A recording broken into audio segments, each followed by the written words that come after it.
Kịch cổ trang xin chào quý vị.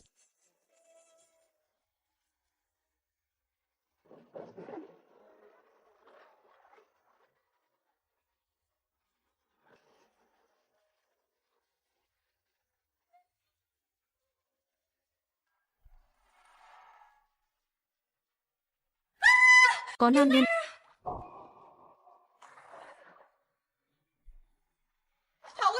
Cả gan nhìn trộm chúng ta tắm gội, tên dâm tặc, đánh hắn, đánh hắn. Các vị tỷ tỷ, xin thứ lỗi, tại hạ không cố ý, chuyện này không liên quan đến ta. Ngô Ngôn, huynh tuy tài hoa xuất chúng, nhưng chúng ta không quyền không thế, nên cúi đầu thì vẫn phải cúi đầu. E là chúng ta không đắc tội nổi đâu. Hạ Sở, tin ta đi, cương quyền ác bá chẳng có gì đáng sợ, ắt sẽ có người trừng trị bọn chúng. Rốt cuộc đến bao giờ huynh mới chịu nghe lời ta? Ngô Ngôn, mau đi đi, mau đi đi.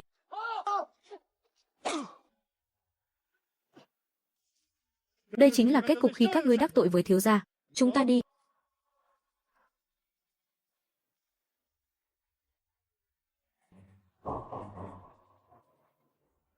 Nơi này không phải là địa phủ, đã xuyên không rồi.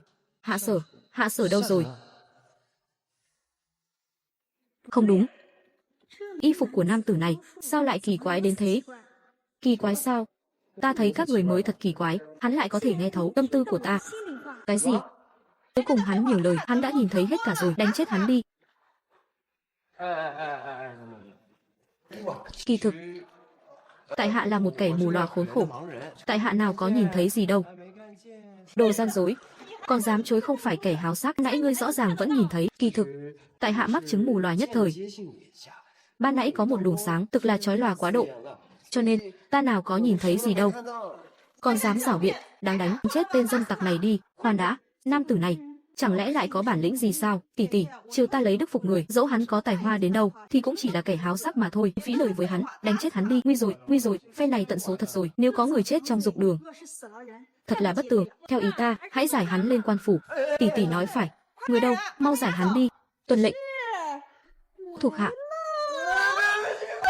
Đừng đi.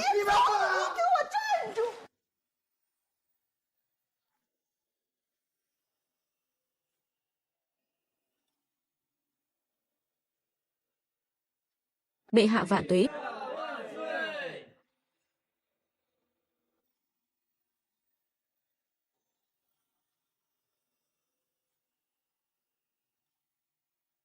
Bệ hạ vạn tuế.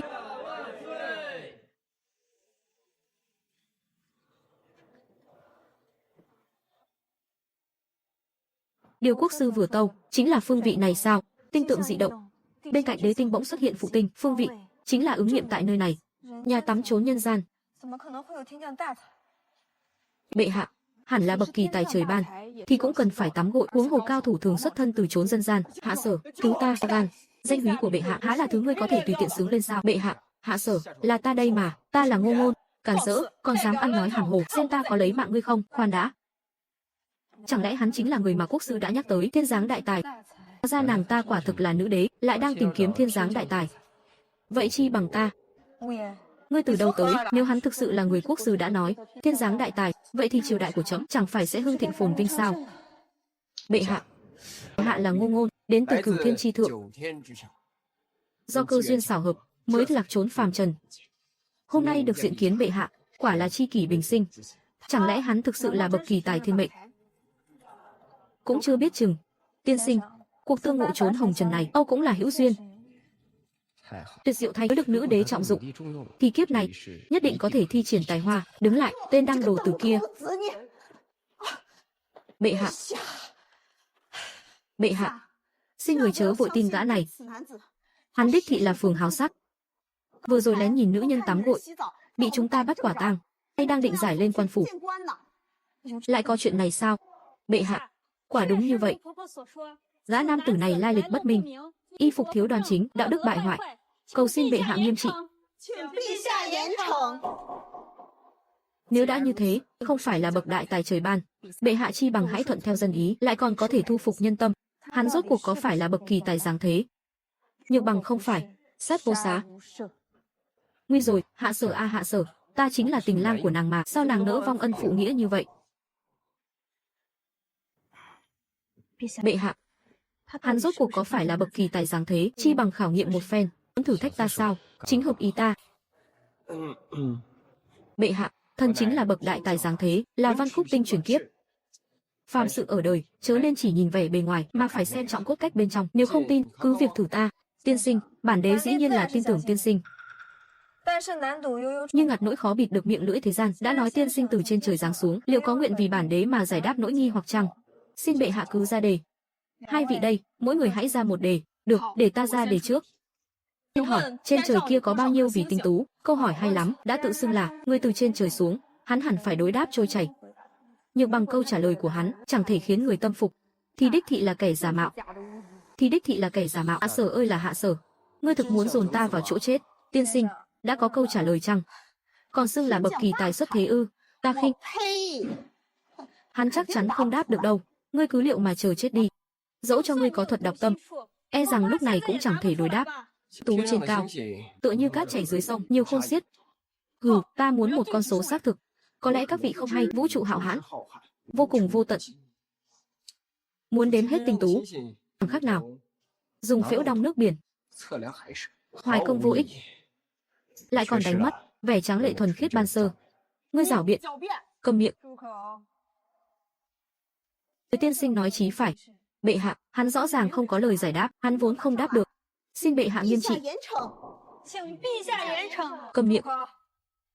Chỉ có kẻ vô tri mới đi ngồi đếm cát, bậc cao nhân thực sự sẽ chẳng bao giờ đi đếm sao trên trời. Bởi việc đó vốn dĩ chẳng có ý nghĩa gì cả. Bệ hạ thánh minh. Nói lớn tiếng như vậy, ta cũng nghe rõ câu trả lời rồi. Đề thứ hai, nhất, nhị, tam, tứ. Phải sắp xếp thế nào mới thành con số cực đại? Xin hãy giải đáp, này quá đỗi dễ dàng. Chẳng phải là dâng thắng lợi tận tay sao? Đến lão thân đây còn biết. Dễ dàng chăng? Hãy suy xét kỹ rồi hãng trả lời. Chẳng lẽ không phải là tứ thiên tam bách nhị thập nhất? Sai rồi, sai quá rồi. Đáp án chuẩn xác đi là lũy thừa tam lũy thừa tứ thập nhất. Tuyệt đối không thể. Kẻ biết được đáp án này vô cùng hiếm hoi, hắn nhất định là đã nghe lén. Xin bệ hạ nghiêm trị. Xin bệ hạ nghiêm trị.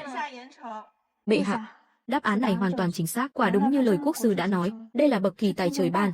Bệ hạ, vừa rồi thần nghe thấy tên tiểu tử này nói, hắn đã nghe lén được đáp án. Phải, lúc nãy khi chúng thần nhắc đến đáp án, chắc chắn đã bị hắn nghe lén được, gian lận thật vô liêm sỉ. Đây đâu phải là bản lĩnh thực sự của hắn. Cầu xin bệ hạ nghiêm trị. Ban nãy chúng thần tịnh không hề tiết lộ đáp án. Cầu xin bệ hạ nghiêm trị. Tiên sinh, chấm còn một đề nữa. Hỏi qua liền biết. Xin bệ hạ cứ nói. Tiên sinh, có am hiểu thuật giải mộng chăng? Giải mộng ư? Chấm thường hay mơ thấy những cảnh tượng kỳ dị, chẳng rõ là cớ sự gì, vừa khéo thử tài một phen.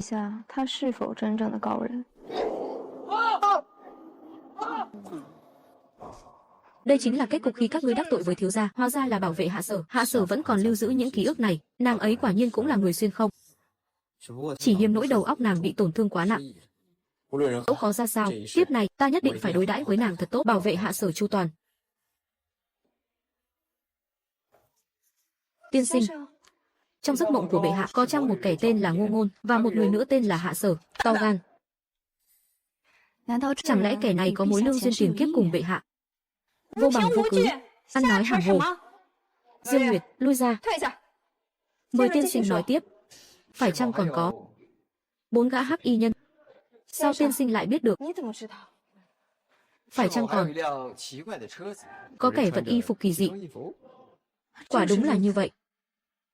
Lẽ nào tiên sinh chính là người Ngô Ngôn trong mộng của ta?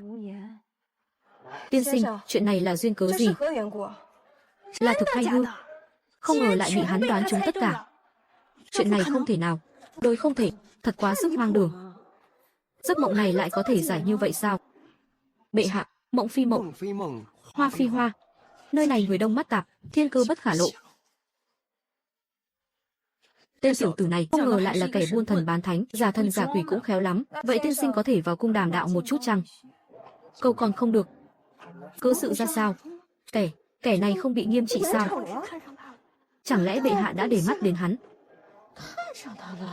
Câm miệng. Bệ hạ quyết đoán, tự có thành ý. Các ngươi không được vọng nghị. Vâng, vâng. khởi giá hồi cung.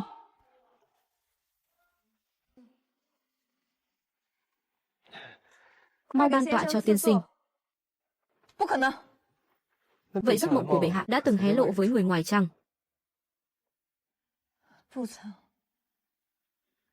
Nhưng trẫm cũng chưa từng nói với ngươi. Vậy tại hạ chỉ có thể nói, đó là giữa tại hạ và bệ hạ cùng chung cảnh ngộ. Thật không thể tưởng tượng nổi. Tiên sinh xin chớ nói thêm. Vâng. Người đâu? Sắp xếp cho tiên sinh nghỉ lại Hàn Lâm viện, tiếp đãi cho chu đáo. Tuần mệnh, mời tiên sinh cáo từ. Diêu Nguyệt. Bẩm bệ hạ, quốc sư đang đợi ở bên ngoài. Được. Mong mời quốc sư vào yết kiến. Bệ hạ tuyên quốc sư vào yết kiến. Kính vấn bệ hạ thành an. Quốc sư miễn lễ. Hành vi của kẻ này quả thực quái dị.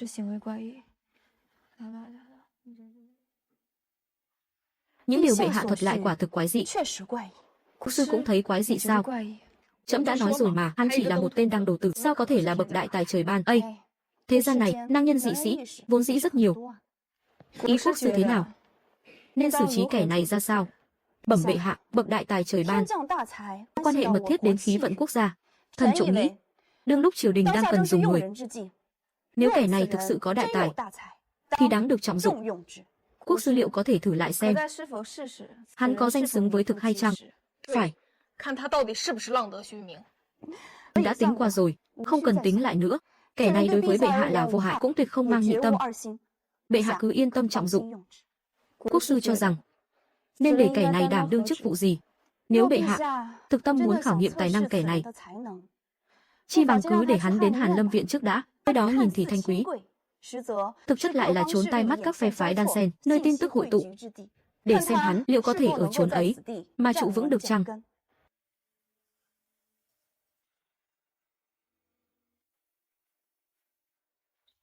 To gan, tên tiểu tử hoang dã từ đâu đến, không phẩm hàm, không lai lịch, lại dám xông bừa vào Hàn Lâm viện.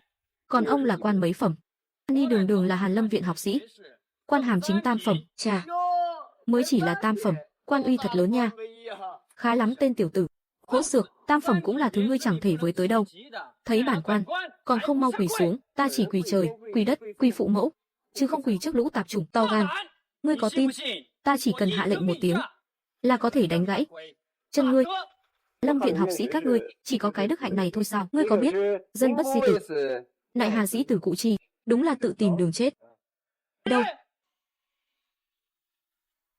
đánh gãy chân kẻ này cho ta, sau đó ném hắn ra ngoài. Tuân lệnh. Dừng tay. Ngươi là kẻ nào? Ngươi có nhận ra vật này chăng?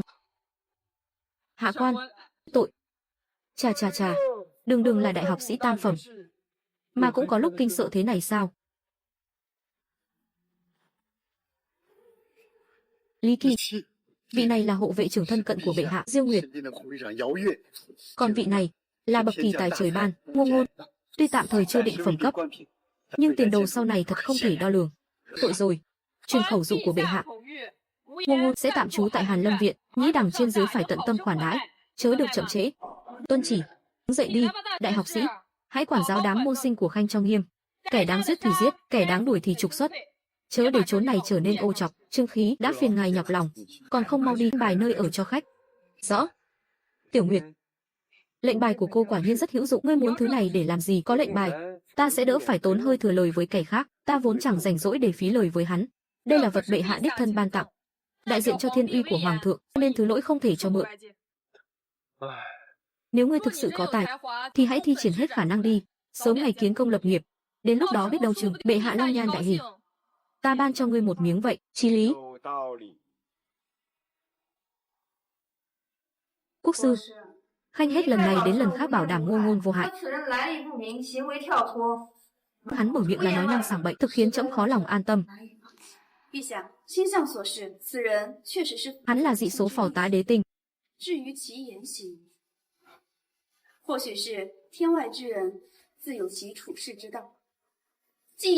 Cần rèn giũa tài năng qua thực tiễn.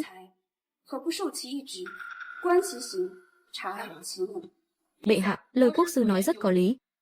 Là la hay là ngựa, dắt ra chạy thử khác biết, nếu hắn chỉ là kẻ hữu danh vô thực, hoặc mang lòng dị tâm, thanh kiếm của thần, quyết không dung tha.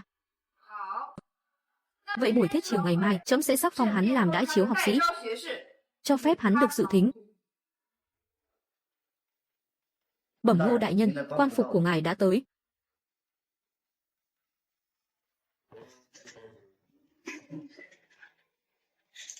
Thứ y phục này, trong 3 lớp, ngoài 3 lớp, vậy mà còn lạnh hơn cả âu phục. Đãi chiếu học sĩ, nghe danh thì thật cao sang, chẳng phải cũng chỉ là quan tập sự thôi sao, ngay cả chỉ tiêu hay định mức cũng chẳng có.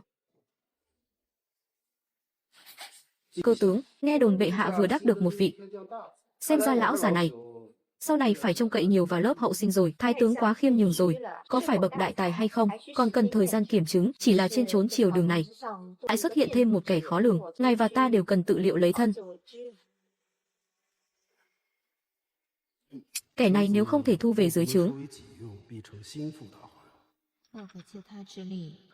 để lật đổ bè đảng thái tướng.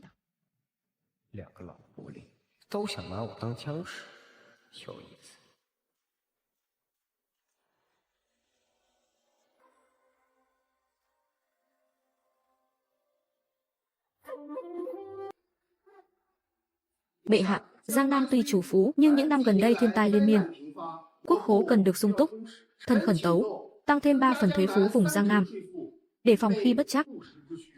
Bệ hạ, không được, đôi không thể. Bách tính Giang Nam vừa mới hồi sức, nay lại tăng thêm sự thuế, e rằng dân chúng oán than, làm lung lay quốc bản.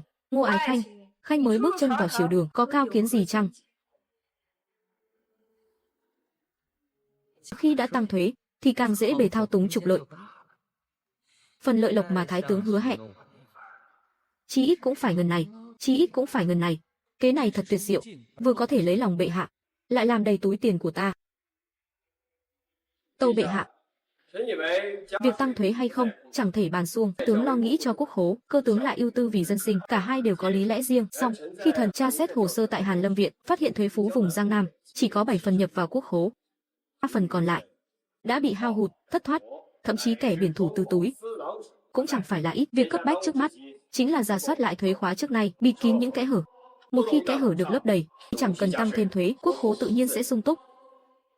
Lời Ái Khanh tâu, thật trúng ngay trọng điểm. Vậy việc này, trẫm giao cho Khanh âm thầm điều tra, Quyển tông cần thiết có thể đến Hàn Lâm Viện để tra xét.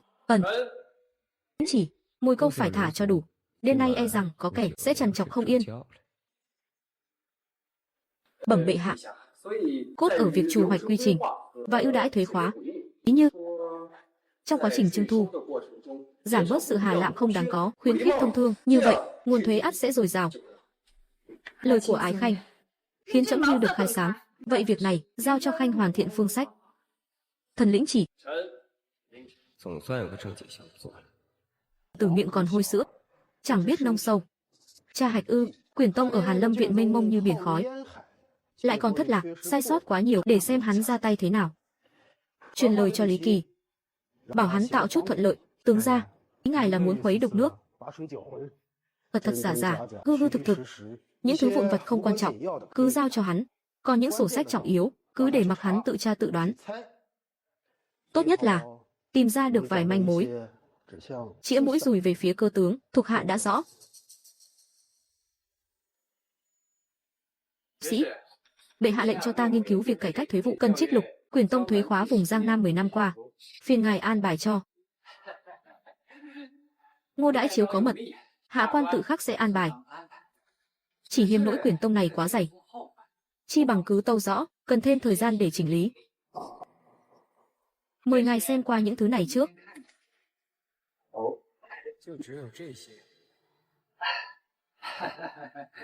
Hạ quan đã dốc sức tìm kiếm rồi, song hạ quan tình cờ phát hiện mấy vị đại nhân dưới trướng cơ tướng dường như đối với những món nợ cũ năm xưa cũng đặc biệt lưu tâm.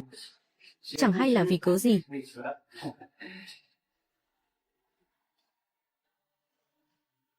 Dẫn họa thủy về phía cơ tướng, để bọn chúng cắn xé lẫn nhau. định mượn tay ta làm đao kiếm sao, để xem rốt cuộc ai mới là kẻ bị đùa giỡn. Phận nữ nhi chúng ta đứng giữa chiều đường, vốn dĩ đã như đi trên băng mỏng.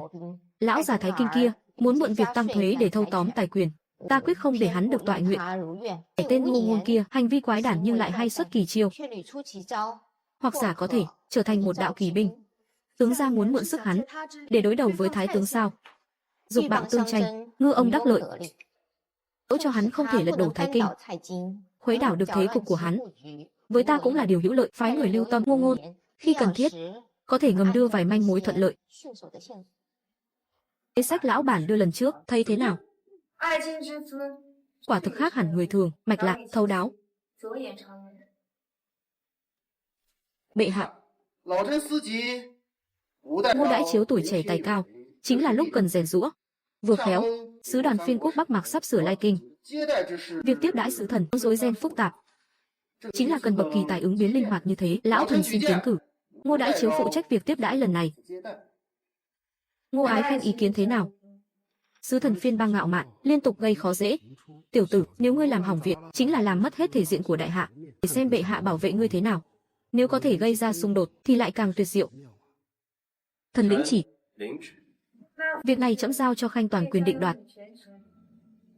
Dám gài bẫy lão tử, hãy đợi xem, kẻ nào sẽ vùi thây kẻ nào. Sử trưởng đoàn, vốn nghe đại hạ nhân tài như mây, rằng chuyến này chớ để bản xứ phải thất vọng ra về, quyết sẽ không để sử trưởng đoàn thất vọng.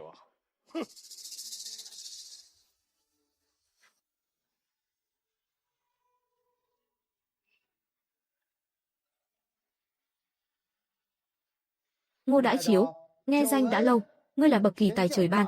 Bắc Mạc ta có một báu vật toán pháp, tên gọi Cửu Cung Huyễn Phương. Chẳng hay các hạ có dám thử sức một phen?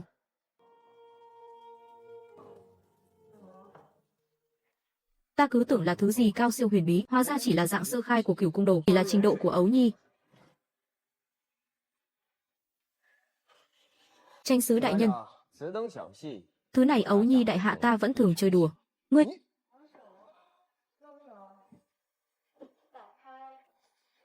Ngô Đãi Chiếu,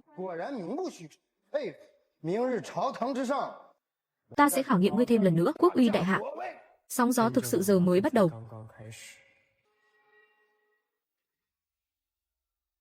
Bệ hạ, đây là quốc bảo Bắc Mạc ta, Thiên Cơ Tọa. Với đại hạ chẳng có ai phá giải được khóa này, thì xin hãy theo ước định mà cắt nhường biên cảnh Bắc Vân Thành.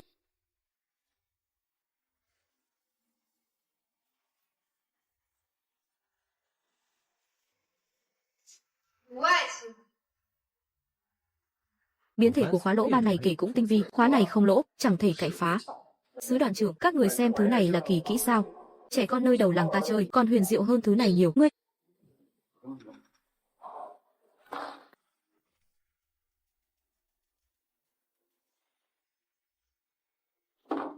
tâu bệ hạ, cốt lõi khóa này chỉ là chút lông da của di thuật mặc ra, dám mang ra thử thách tổ sư, há chẳng phải chuyện nực cười chăng? Hay đáng thưởng. Tâu bệ hạ, Ngô Đãi Chiếu tài hoa xuất chúng, song bang giao là việc hệ trọng.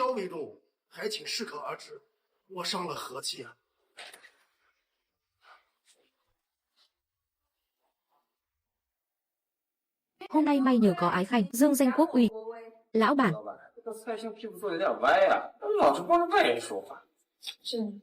ta há lại không hay việc tư thương nơi biên ải với Bắc Mạc.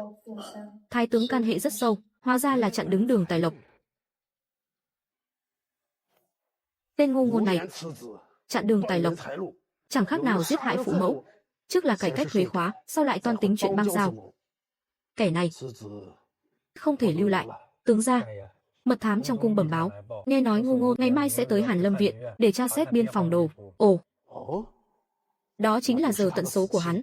Mau đi an bài, ta tay phải thật gọn gàng, sạch sẽ. Tuân lệnh. Cơ tướng gia quả nhiên liệu sự như thần, tin này cần lập tức hồi báo.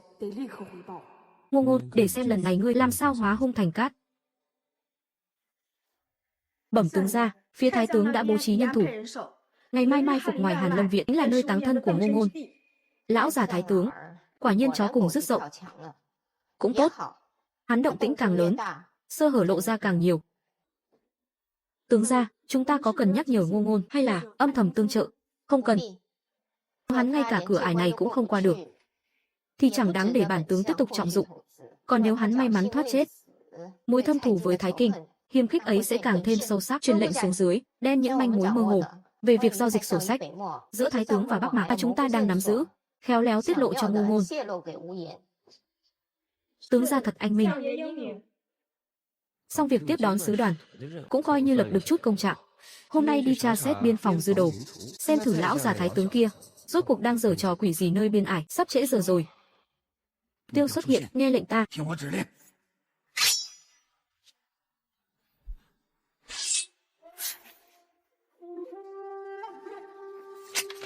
Quả không hổ danh là hộ vệ thân cận của nữ đế, cớ sao ngươi xuất môn lại không mang theo hộ vệ? Ngươi thì hiểu cái gì? Ta đây là dẫn xà xuất động. Nếu không, làm sao chúng lộ ra chân tướng? Khoan đã. Kẻ này tuy bề ngoài có vẻ cợt nhả, song lại liên tiếp lập được kỳ công vô cùng hữu ích cho bệ hạ. Cần phải gia tăng nhân thủ bảo vệ. Chỉ hiếm nỗi hắn cứ gây chuyện thị phi như vậy.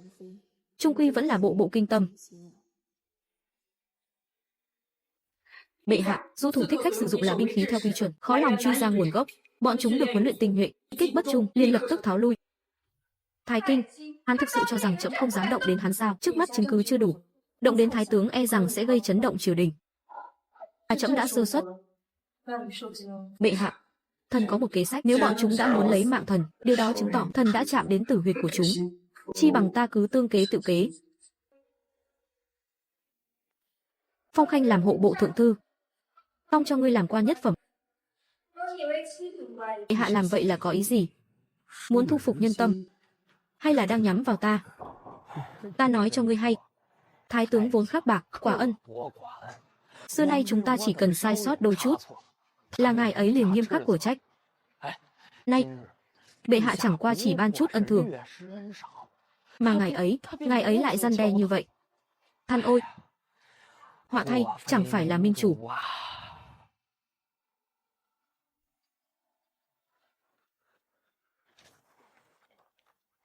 Đám binh lính công tử này làm sao có thể hộ giá bệ hạ chu toàn? Diêu hộ vệ, phàm chuyện gì cũng chớ nên chỉ nhìn vẻ bề ngoài, mà phải dùng phương pháp thực chứng. Bệ hạ ngày càng trọng dụng hắn. Trong lòng hắn, rốt cuộc coi bệ hạ là người thế nào? Ngày ấy hắn bị hành thích, ta lại có phần hoảng hốt. Lẽ ra không nên như vậy.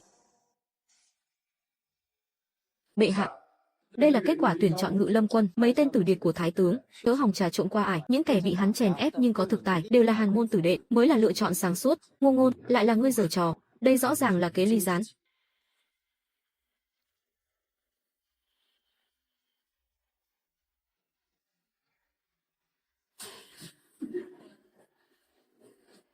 Ngô Đại Chiếu, đoạn khá lắm. Thái tướng, ngài quá khen rồi, tất cả đều là vì bệ hạ, vì đại hạ mà thôi. Hoàng khẩu tiểu nhi, nếu ngươi đã một lòng muốn chết, lão phu sẽ thành toàn cho ngươi. Quân cờ trong cung kia đến lúc phải dùng tới rồi. Thuộc hạ đi ngay. Thì ra cung của hắn cũng có tai mắt. Ngô Ngôn, tội trạng của ngươi đã bị cáo phát, lục soát. Lý Kỳ, ngươi có ý gì?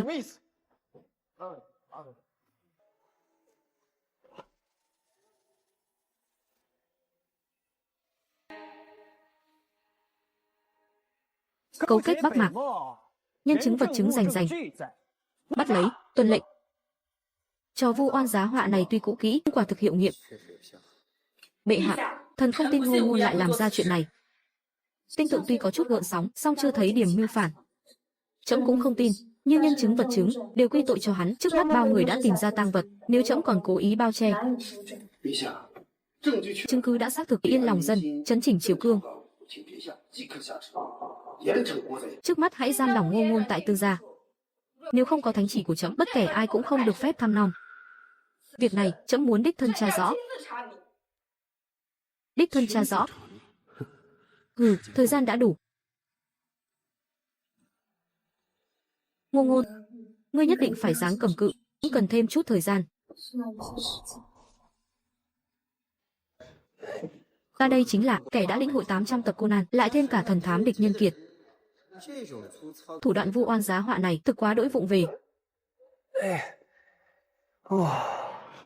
Mấu chốt lúc này là nữ đế liệu có tin tưởng ta, cũng như Diêu hộ vệ và quốc sư, có tìm ra được bằng chứng then chốt hay chăng? Lão hồ ly họ Thái kia, phe này ngươi đừng hòng hại chết được ta, hãy rửa cổ chờ chết đi. Tên ngô ngôn đó tuy khả ố, nhưng tuyệt đối không làm ra chuyện đê hèn này. Chiếc dương này tất có điều kỳ lạ.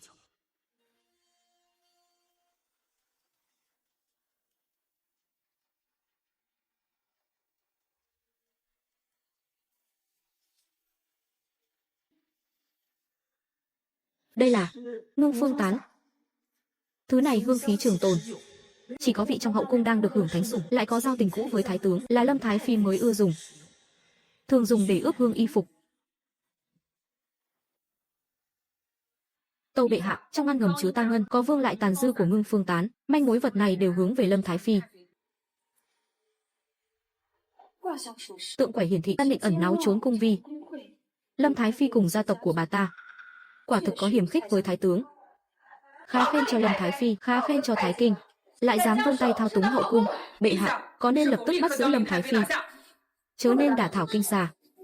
Quốc sư, ngày mai khanh hãy lấy danh nghĩa chiêm bốc cầu phúc, để đến gặp gỡ Lâm Thái Phi một chuyến. Tiêu Nguyệt, ngươi hãy tiếp tục âm thầm điều tra, đặc biệt là mấy bức thư nặc danh kia.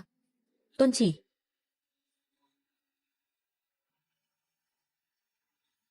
无言，再委屈你片刻，朕定会还你清白。Nương nương, gần đây bên cạnh Tử Vi Đế Tinh có luồng hối khí vây quanh, e là có kẻ tiểu nhân tác oai tác quái làm loạn trốn cung nghiêm, hay nương nương có nhận thấy chăng? Quốc sư khéo nói đùa, hậu cung dưới sự cai quản của bệ hạ vẫn một mực tường hòa. Vậy sao? Vậy cứ sao bần đạo lại bấm quẻ thấy có một luồng tà khí can hệ mật thiết tới cung của nương nương? Tỉ như thứ hương khí vốn chẳng nên xuất hiện.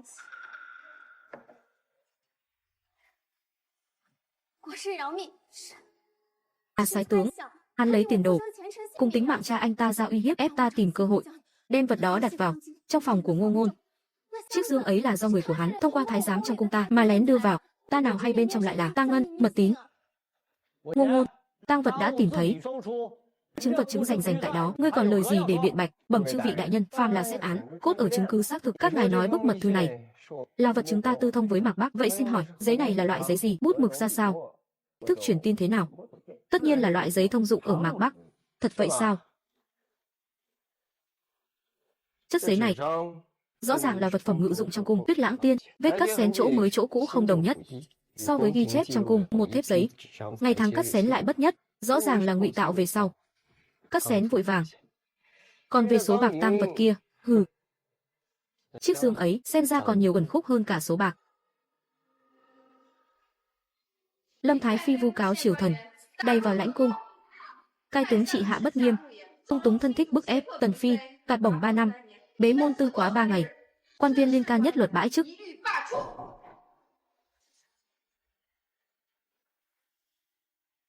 Lần này đã khiến khanh chịu ủy khuất rồi. Vô ngại, chủ nhân. Đấu trí cùng đám lão hồ ly kia vừa hay giúp đầu óc thêm minh mẫn. Có điều, trải qua chuyện này, thái tướng và trẫm đã như nước với lửa. Bệ hạ chớ nên lo lắng. Áo ta cũng đã để lộ không ít thực lực, sau này sẽ từ từ trừng trị hắn. Chuyện khanh từng tâu với ta, dạo này trẫm thường thấy những ký ức mơ hồ thoáng hiện, trong lòng vô cùng nghi hoặc. Đó chẳng phải là mộng cảnh đâu. Kiếp trước ta đã không bảo vệ nàng chu toàn, kiếp này ta tuyệt đối không để bất kể ai làm tổn thương nàng.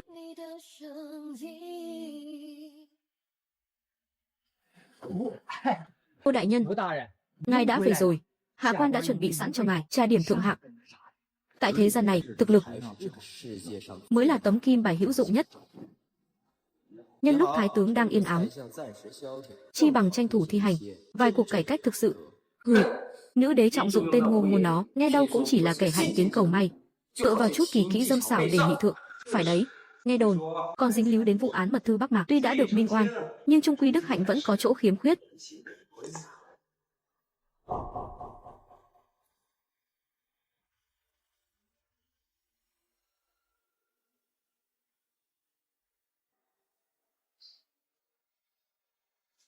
Những lời các vị huynh đài vừa bàn, tại hạ cũng có nghe qua đôi chút, không biết chư vị đối với triều đình hiện nay về khảo thành pháp và việc cải cách thuế khóa, có cao kiến gì chăng?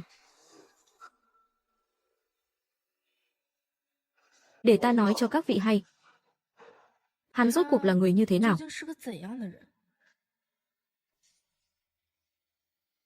Kẻ này vây cánh đã thành, tâm tư cẩn mật, thủ đoạn khôn lường. Vốn định dùng hắn để chế ngự Thái Kinh, hay xem ra e là dưỡng hổ di họa.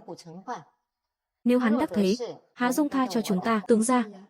Vậy chúng ta không thể ngồi yên được nữa, chi bằng hãy cân nhắc tạm thời liên thủ với lão già Thái Kinh, trừ khử mối họa lớn hơn này trước. Hảo muội muội của bản vương, nay quả là càng lúc càng không để bản vương, người hoàng huynh này, vào trong mắt. Lại dung túng cho một tên tiểu tử lai lịch bất minh, làm mưa làm gió. Vương gia, Thái tướng vừa rồi chịu thiệt lớn dưới tay Hạo Ngôn, đang ôm hận trong lòng, còn Cơ tướng dường như cũng đối với Vô Ngôn nảy sinh lòng kiêng kỵ. Đây quả là cơ hội trời ban. Ồ, xem ra đã đến lúc phải thêm dầu vào lửa, khiến chúng đấu đá nhau kịch liệt hơn.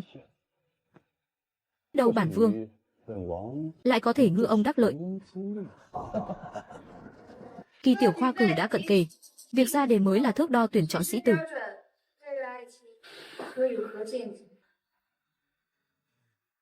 Lần này nhất định phải chọn nhiều sĩ tử Giang Nam, gia tộc của họ có can hệ mật thiết với lão phu. Hàn môn học tử dễ bề khống chế hơn, cần phải đề bạt nhiều hơn, hòng đối kháng với bè đảng Thái Kinh. Quả nhiên, chẳng thực tâm cầu hiền vì xã tắc.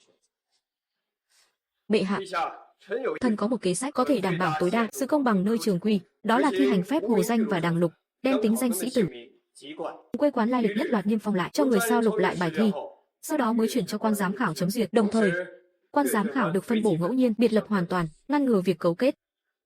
Kẻ này tuyệt đối không thể lưu lại. Bệ hạ, khoa cử chọn hiền tài, xưa nay vốn trọng việc, chủ khảo tuệ nhãn thức châu, phân chia ngẫu nhiên. Cách làm này thật chưa từng nghe thấy. Đây chính là nghi ngờ phẩm hạnh của tất cả quan chủ khảo, khiến sĩ lâm lạnh lẽo cõi lòng.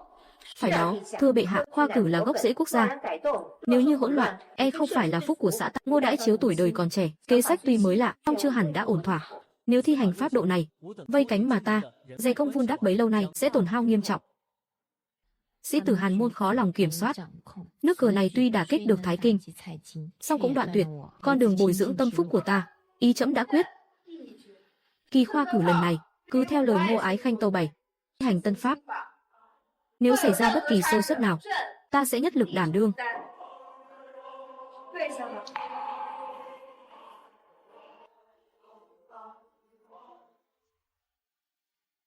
Cách làm này của ngươi e là đã đắc tội với quá nửa quan chủ khảo trong triều, không đắc tội với bọn họ chẳng khác nào đắc tội với tất cả sĩ tử Hàn môn và những kẻ có thực tài. Hơn nữa, nếu không dồn bọn họ vào thế bí, sao chịu lộ ra sơ hở?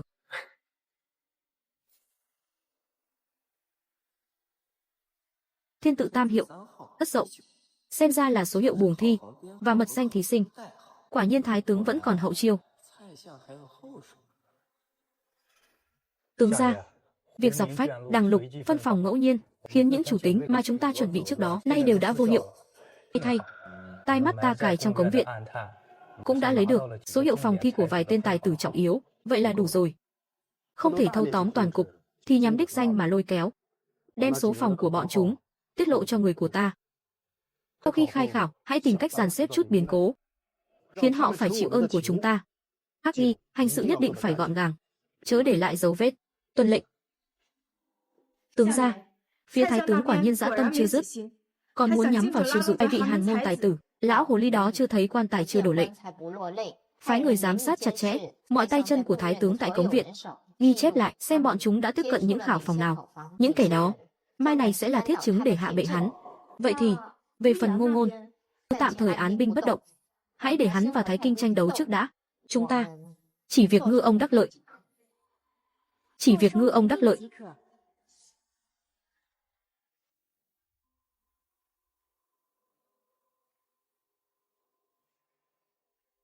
Tên Ngô Ngôn này đang giở trò gì vậy? Định liên kết với các vị đại nhân khác để tạo thanh thế chăng?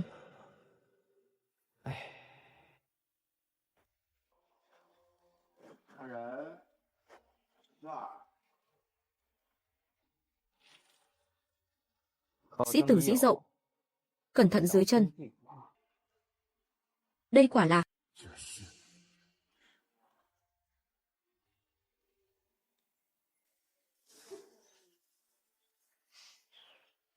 Hảo văn chương. Sĩ tử này nếu đỗ, ắt sẽ đứng đầu bảng vàng. Hiếm nỗi, văn phong này dường như chẳng thuộc phe cơ tướng hay môn hạ thái tướng, cũng chẳng giống bất kỳ tài tử nào ta từng biết. Thôi vậy, cứ lấy văn chương mà chọn nhân tài đi. Sự tình đại khái là vậy. Người của thái tướng đã tiếp cận ít nhất 3 vị sĩ tử. Thủ đoạn tuy khác biệt, song hành tung đều vô cùng kín kẽ. Vả cho ngươi rồi, tiếp tục giám sát. Chớ bứt dây động rừng, tuân lệnh. Thái tướng quả nhiên dã tâm chưa dứt. Có điều, chỉ cần nắm chắc, khâu duyệt quyền cốt yếu, thì ảnh hưởng của bà ta cũng hữu hạn. Nay mấu chốt nằm ở cơ tướng và kẻ luôn rình rập trong bóng tối. Cung thân vương. Rốt cuộc bọn họ đang toan tính điều gì? Bất công. Khoa cử lần này chắc chắn có điều tất tất. Văn chương ta cẩm tú, cớ sao lại lạc bảng? Hẳn là do tên ngôn ngôn kia giở trò. Phải, cái gì mà hồ danh đằng lục? Biết đâu chừng chính hắn đã tráo đổi tên họ của chúng ta, che cho đám Hàn Môn chèn ép con em thế gia chúng ta. Phải lắm. Bất công, bất công. Thật quá bất công. Để thuộc hạ ra xua đuổi bọn họ, khoan đã, tớ mà dùng vũ lực trấn áp, chẳng khác nào thừa nhận là thật. Ta phải dập tắt những lời cáo buộc này. Cứ để đó cho ta.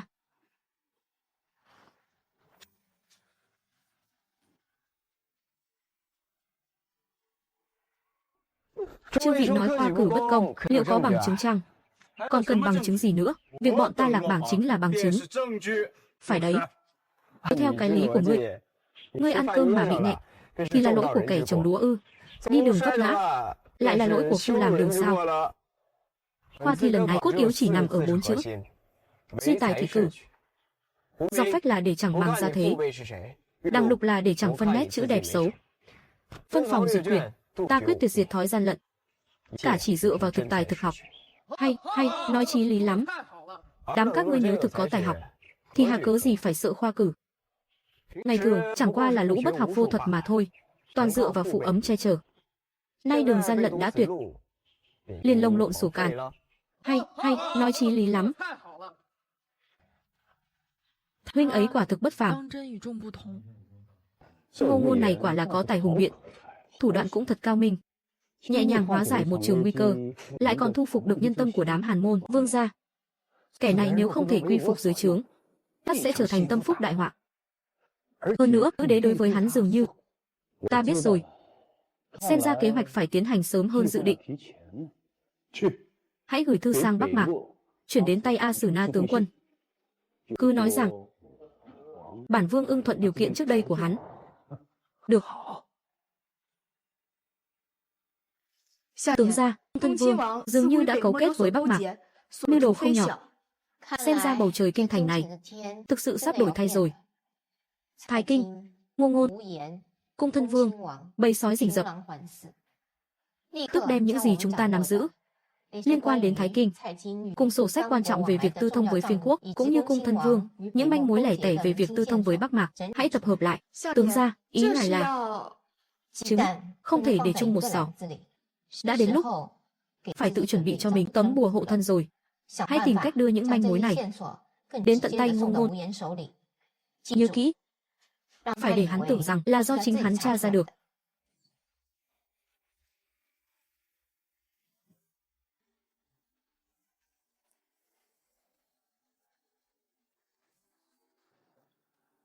Vài trang sổ sách buôn lậu của Thái tướng. Còn có, cung thân vương. Cơ tướng lần này muốn mượn tay ta. Cùng lúc đối phó với Thái tướng và cung thân vương, phải là một chiêu khu hổ thôn lang.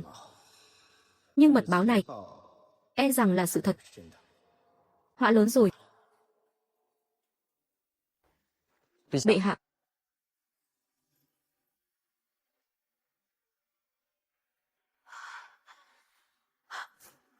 Hoàng huynh, hắn lại dám cấu kết với Bắc Mạc. Bệ hạ, nếu tin này là thật, thứ cung thân vương mưu đồ, e rằng không chỉ là quyền cao chức trọng, xét lại sóng gió khoa cử trước đây, hắn hẳn là đang toan tính một âm mưu tày trời.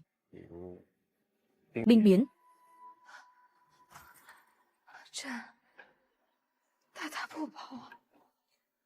Bệ hạ, hay chẳng phải lúc để bi thương, chúng ta cần lập tức chủ liệu. Diêu Nguyệt. Bệ hạ, ngay tức khắc điều động binh mã nơi kinh kỳ phải là những kẻ tuyệt đối trung thành, lấy danh nghĩa thảo diễn sát về phía Trường Săn Hoàng gia, đồng thời giám sát nghiêm ngặt cung thân vương phủ, cũng như toàn bộ võ tướng qua lại mật thiết với hắn, tuân mệnh. Ái Khanh, Khanh thấy nước cờ tiếp theo nên định liệu ra sao? Mưa máu gió tanh sắp đến rồi, chi bằng nhân dịp này tóm gọn một mẻ.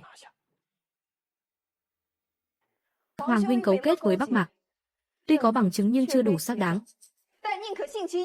Thu Liệp sắp đến gần, quả là thời cơ tốt nhất để giấy binh tạo phản. Bệ hạ, phòng vụ chúng kinh kỳ đã được bố trí lại, nhưng cung thân vương đã gây dựng thế lực trong quân nhiều năm, e rằng vẫn còn những nước cờ ngầm mà ta chưa rõ. Quái tượng hỗn loạn, sát khí đang ngưng tụ bên cạnh đế tinh, huyết quang e là khó tránh. Song ánh sáng phụ tinh vẫn bền bỉ, dường như vẫn còn một tia sinh cơ. Đã là bọn họ muốn bày cho tập kích bất ngờ, vậy ta sẽ cho họ thấy thế nào là trấn áp phản loạn, tương kế tự kế. Trước tiên, dùng thuật đọc tâm của ta trước vào trong dịp Thu Liệp. Triều trị sẽ xem kẻ nào trong đám văn thần võ tướng đã quy thuận cung thân vương thư đến, mật lệnh điều binh, một đạo binh mã tuyệt đối trung thành, án ngữ vòng ngoài, tạo thế phản kích bao vây. Thứ ba, ta cần một con mồi, khiến chúng ngỡ rằng nắm chắc phần thắng, dụ chúng xuất đầu lộ diện. Ngày thứ ba của buổi Thu Liệp, bệ hạ sẽ tiến vào địa phận Hắc Phong lĩnh. Nơi đó địa thế hiểm trở, thuận lợi cho việc mai phục.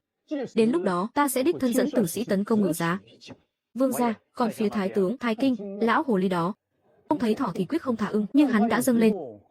Canh giờ thay phiên của cấm vệ trong cung, cũng xem như là tờ đầu danh trạng. Đợi khi bổn vương đăng cơ, ắt sẽ ban thưởng hậu hĩnh cho hắn. Cô muội muội tốt của bổn vương, cứ để nó hưởng những ngày cuối cùng trên ngai vàng đi. Gia quyến lớn nhỏ đều đã bị cung thân vương khống chế, chẳng còn đường lui. Công trạng Tòng Long ngay trước mắt, vinh hoa phú quý dễ như trở bàn tay. Quả đúng là cây muốn lặng mà gió chẳng ngừng.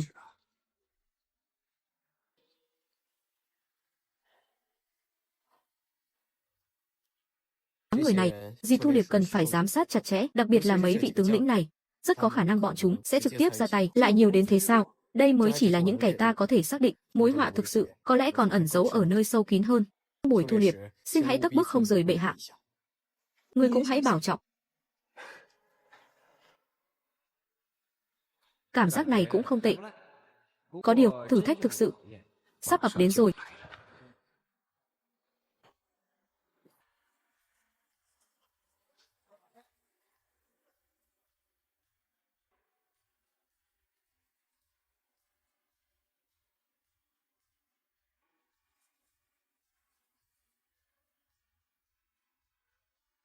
Hộ giá, là đao thật thương thật đấy, còn kịch tính hơn xem hí kịch bội phần.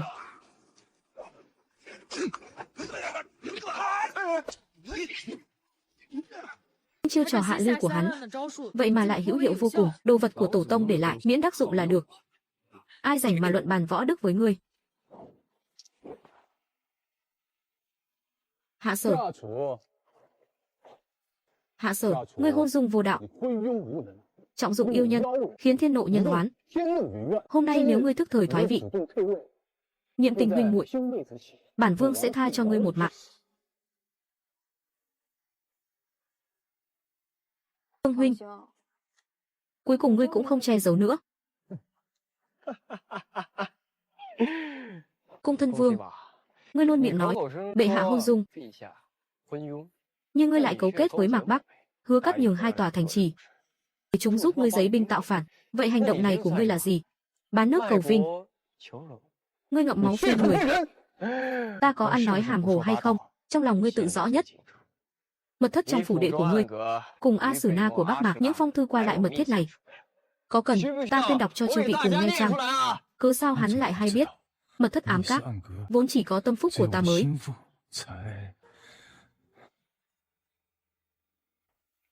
Nói hàm hồ, bản vương một lòng tận trung báo quốc, há để ngươi tùy tiện vu khống. Trung tướng sĩ nghe lệnh. Có. Nữ đế Hạ Sở cùng yêu nhân Ngô Ngôn. Hỏa loạn triều cương, mau bắt lấy cho ta. Tuân lệnh. Dừng tay. Phụng mệnh bệ hạ, bình định phản loạn. Phàm kẻ nào buông bỏ binh khí sẽ được miễn tử. Bệ hạ, từ qua lại giữa cung Thân Vương và Bắc Mạc đều ở tại đây. Ấn tín bút tích trên đó đã đối chiếu xác thực.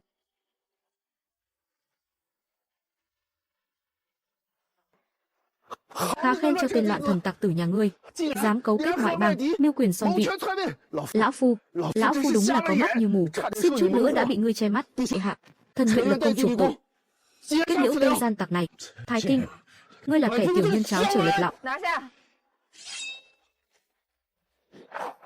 Lôi đi. Bệ hạ, đều là bị cung Thân Vương kia bức bách mà thôi. Thái Kinh, tuy ngươi không trực tiếp tham gia mưu phạt, nhưng lại cấu kết với Thân Vương, tiết lộ chuyện cung cấm, tâm địa đáng chém. Bãi chất toàn bộ chức tước, áp đoạt phong hiệu, áp giải về hậu thẩm, lục soát phủ đệ. Chỉ cần giữ được mạng, ắt vẫn còn cơ hội. Lão thần oan uổng quá, mau. Nay triều cục chưa yên, vẫn cần phải cân nhắc. Tớ nên dồn thái đảng đến bước chó cùng rứt dậu. Ngô Ngôn, nếu trẫm chẳng phải đế vương, liệu ngươi và ta? Bệ hạ. Bệ hạ. Nợ tình kiếp này xem ra còn nan giải hơn cả kiếp trước. Ngô Ái Khanh nhiều lần cứu giá, công lao với xã tắc. Trẫm muốn phong Khanh làm an quốc công, ban thực ấp ngàn hộ. Khanh thấy sao? Tạ ơn bệ hạ hậu ái. Thần khẩn cầu bệ hạ thu hồi thành mệnh. Cớ sao? Thần mới tới đây chưa được bao lâu đã được phong công tấn tước, e rằng sẽ khiến người đời dị nghị. Chi bằng ban cho thần thứ gì thiết thực hơn. Xin ban cho thần mấy ngày hưu mộc, để thần được thưởng ngoạn trốn kinh sư. Ngô Ái Khanh khiêm cung, trẫm rất yên lòng. Thần cho Khanh nửa tháng hưu mộc, mọi thứ ban thưởng, hạ hồi phân giải. Trong thời gian Ngô đại nhân hưu mộc, an nguy cũng cần được bảo toàn. Thần xin thỉnh mệnh đảm trách việc hộ vệ.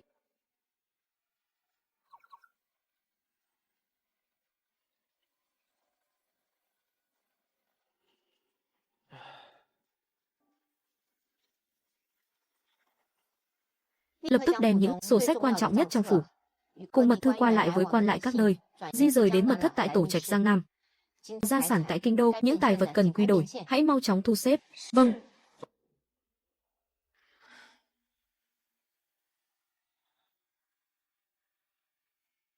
Hài Nhi à, nếu vi nương có mệnh hệ nào, con phải cẩn trọng ngôn hành, tránh xa vòng xoáy triều chính. Mang theo số ngân lượng này, ẩn tính mai danh, sống một đời bình an là được. Mẫu thân.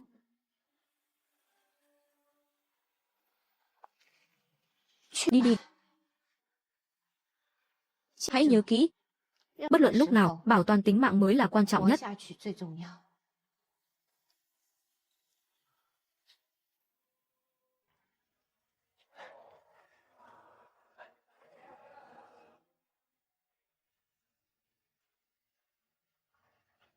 Vật này rất hợp với nàng.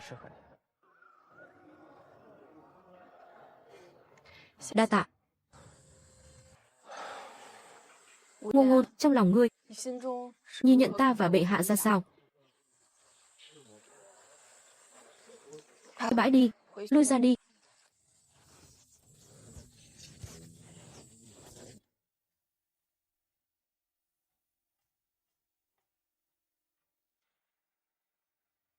Ngô Ái Khanh, phản loạn vừa dẹp yên, trăm việc đang chờ chấn hưng. Trẫm muốn cách tân lập chí. Khanh cho rằng nên bắt tay từ đâu? Bệ hạ, thần xin dâng khảo thành pháp, định lượng chính tích quan viên, lấy tam sự khảo thành làm chủ.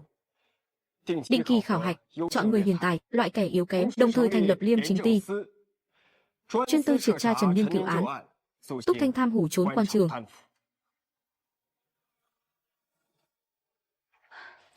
Chuẩn tấu. Liên chính ti sẽ do Khanh tổng lý, cho Khanh quyền tiện nghi hành sự.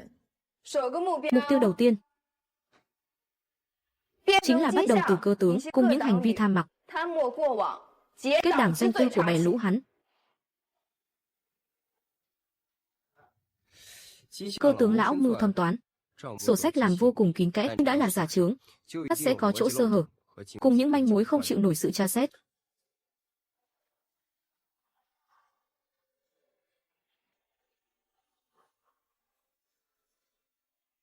Lui ra đi. 2 triệu người phụ trách tu tạo hoàng cung của bộ công là Vương Chủ Bạ, cùng Lưu Lang Trung thuộc ty khảo công của bộ lại.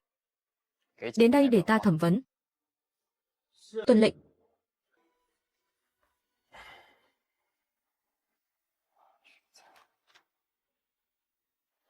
Tướng gia, Vương Chủ Bạ và Lưu Lang Trung đều đã bị Ngô Ngôn áp giải đi rồi. Bọn chúng nắm giữ quá nhiều bí mật. Chuyện gì đến, ắt sẽ phải đến. Chỉ là không ngờ, rốt cuộc lại không bại dưới tay Thái Kinh, mà lại gục ngã tay tên tiểu tử từ trên trời rơi xuống này. Đã đến lúc thực hiện an bài sau cùng. Tuân lệnh. Bẩm đại nhân, ngươi đã được giải tới.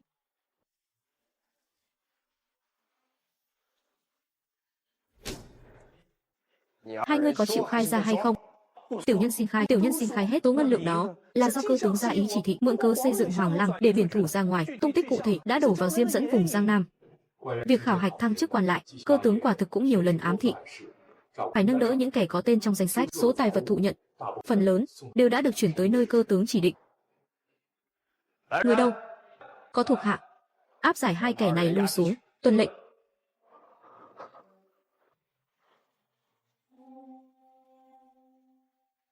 Mọi sự đã tươm tất, đến mai sẽ đi hội kiến vị đối thủ cuối cùng này. Chẳng hay trong tay hắn còn chiêu bài gì nữa.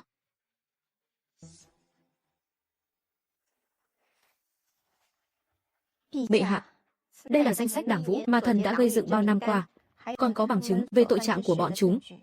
Phụ lục phía sau là những điều thần biết về việc một số triều thần tư thông với ngoại địch và các nước chư hầu.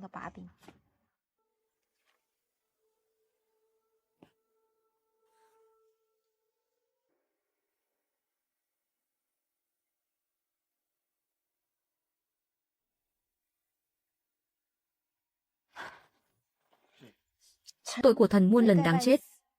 Chẳng dám cầu xin bệ hạ khoan thứ, chỉ cầu bệ hạ niệm tình thần, đã phò tá tiên đế nhiều năm, mà nay biết ăn năn hối cải. Có thể tha cho gia tộc của thần, mở cho họ một con đường sống.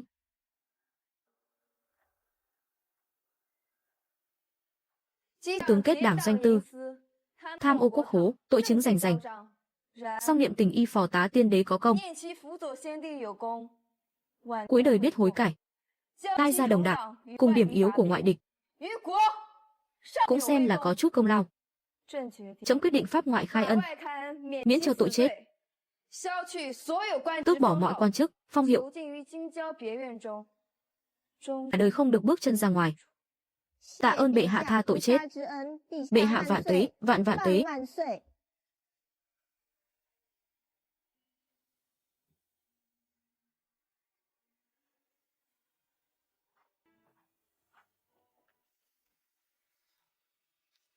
Cơ tướng. Thỏ chết, chó bị phanh thây, điều tận cung tàng. Mong Ngô đại nhân hãy tự bảo trọng, chớ đi vào vết xe đổ của lão thân. Ta và ngài không giống nhau. Bệ hạ và người ấy đã có nhân duyên tiền kiếp, kiếp này lại tâm đầu ý hợp, tin tưởng lẫn nhau. Ta chung quy cũng chỉ là người ngoài cuộc. Biên cương họa trang mới là trốn về của ta. Bệ hạ, nay triều cục vừa mới yên ổn, song Bắc Cương vẫn chưa vững vàng. Bắc Mạc dã tâm lang sói, e rằng nhân chuyện của cung thân vương mà lại sinh ra biến loạn. Quanh năm trấn thủ Bắc Cương, vì nước tận trung, san sẻ nỗi lo cùng bệ hạ. Diêu Nguyệt, trẫm hiểu tâm ý của Khanh, nhưng Khanh vẫn là cánh tay đắc lực của trẫm. Kinh thành càng cần có Khanh hơn. Bệ hạ bình an chính là tâm nguyện của thần. Ý thần đã quyết, Bệ hạ thành toàn. Trẫm sắc phong Khanh làm trấn Bắc Hầu, thống lĩnh 3 trấn Bắc Cương. Tạ ơn bệ hạ.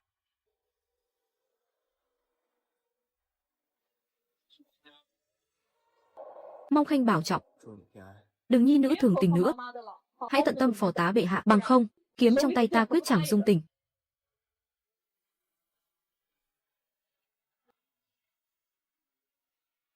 Diêu Nguyệt, bảo trọng.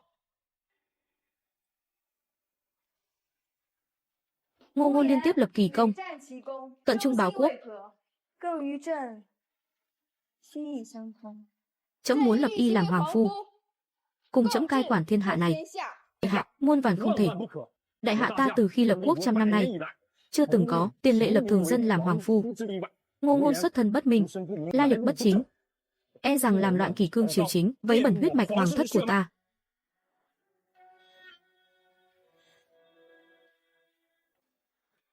Hoàng thúc,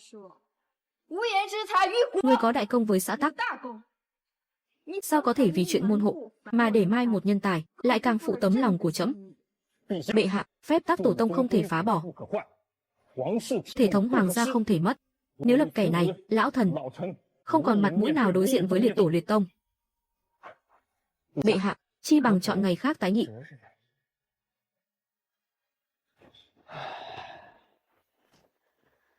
Vương gia cớ sao lại ngăn cản ta và bệ hạ, với nước với nhà? Việc đó có ích lợi chi cho ngươi? Duy trì pháp độ, ấy chính là lợi ích lớn nhất.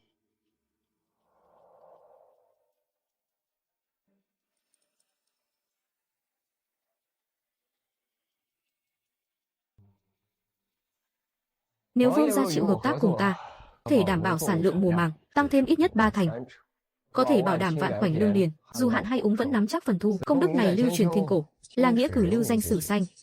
Vương gia là người sáng suốt, bên nào nặng, bên nào nhẹ, tự khắc có định đoạt. Lời kẻ này nói là thật, quả là bất thế chi công, lưu danh thanh sử.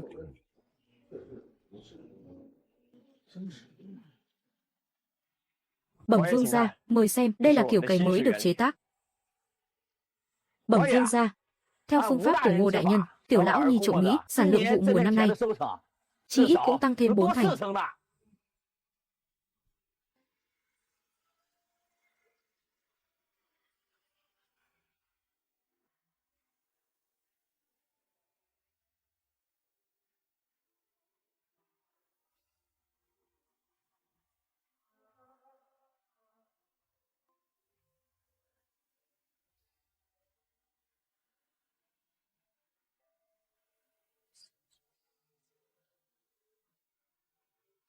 Liệt tổ liệt tông tại thượng, tinh tượng hiển thị, chính là bên cạnh Tử Vi đế tinh có phụ tinh chuyển thế, cùng bệ hạ tương giao, âm dương hòa hợp, khả bảo đại hạ ta quốc độ nhiên trường. Thế 300 năm, ắt có thể kỳ vọng, đây là thiên ý. Thiên ý, bất khả vi. Bệ hạ, lão thần cùng chư vị tông thất nguyện tuân theo ý chỉ của bệ hạ. Nhưng thân phận hoàng phu tôn quý, còn trưởng quản chức quan khác, e rằng quyền lực quá lớn, thực không hợp với lễ chế, nên lão thần khẩn cầu bệ hạ để người lấy thân phận hoàng phu mà tham chính. Xong, Khanh cần phải từ bỏ mọi thực quyền tại Liêm Chính Ti. Bệ hạ, thần cam tâm tình nguyện. Như vậy cũng tốt, lui về hậu trường, hoạch định đại cục, bồi dưỡng nhân tài cho thế hệ mai sau, đó mới là kế sách hưng thịnh lâu dài. Tiếp này, ta rốt cuộc đã không phụ nàng. Hạ Sở, nghỉ bệ hạ.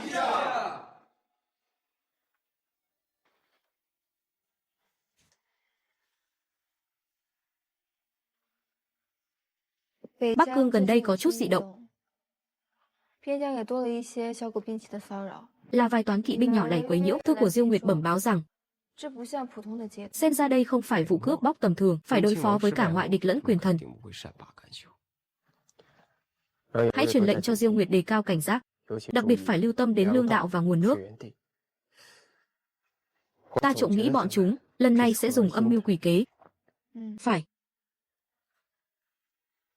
Ta đã truyền tin cho nàng ấy rồi. Có điều, nàng và ta nay đã kết tóc xe tờ. Nàng cứ yên lòng. Ta đường đường là hoàng phu cơ mà. Nếu chúng thực sự to gan dám tới, thì ta sẽ cho chúng biết thế nào là uy lực kinh thiên. Cung thân vương đúng là đồ phế vật. Thay, kế hoạch cô lang đã sớm được triển khai.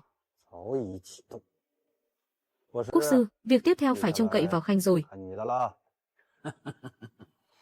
Xin Khả Hãn cứ an tâm.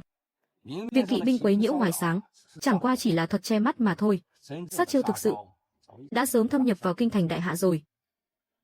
Loại độc chu tâm này vô sắc vô vị, sẽ từ từ xâm nhập vào thần trí, cùng khiến người chúng độc điên loạn mà chết. Mục tiêu đầu tiên chính là tên tân hoàng phu đó. Đợi đến lúc hắn làm trò cười cho thiên hạ, đến mức tâm trí đảo điên, nữ đế đại hạ kia còn có thể cậy nhờ vào ai đây?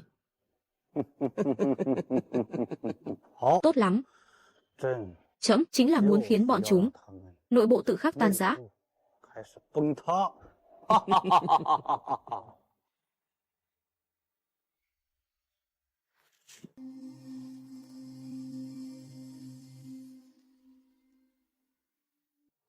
Gì thế này? Là do khí huyết hư hao hay là di chứng của việc xuyên không?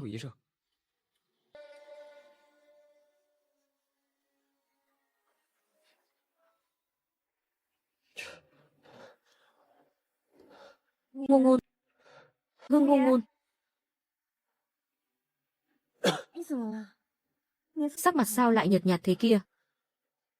Không đúng, đây chẳng phải là sự mệt mỏi thường tình. Thuật đọc tâm của ta đã bị nhiễu loạn. Truyền thái y.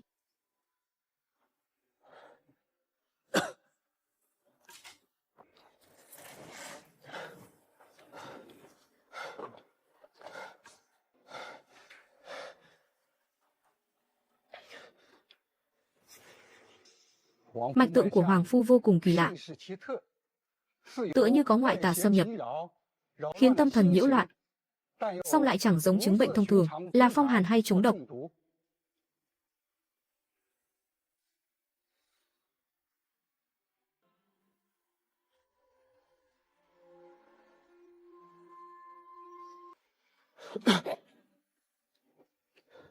Đây tuyệt đối không phải loại độc tầm thường, mà là độc dược từ Tây Vực, được chiết xuất từ loài thảo mộc gây huyễn giác hiếm có, lại hòa trộn cùng vô số dược liệu khác. Phải hạ độc từng chút một trong thời gian dài mới có thể phát tác. Thủ đoạn của kẻ hạ độc cực kỳ cao minh. Hơn nữa, hắn chắc chắn đang ẩn náu ngay trong hoàng thành, cần phải cận thân lâu ngày mới có thể duy trì chú thuật.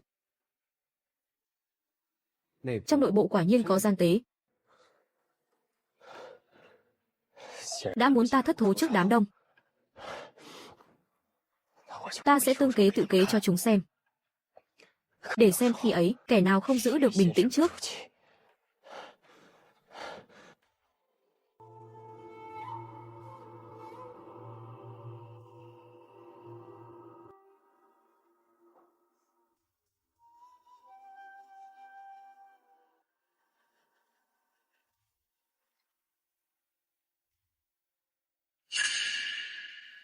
Quả nhiên có điều mờ ám.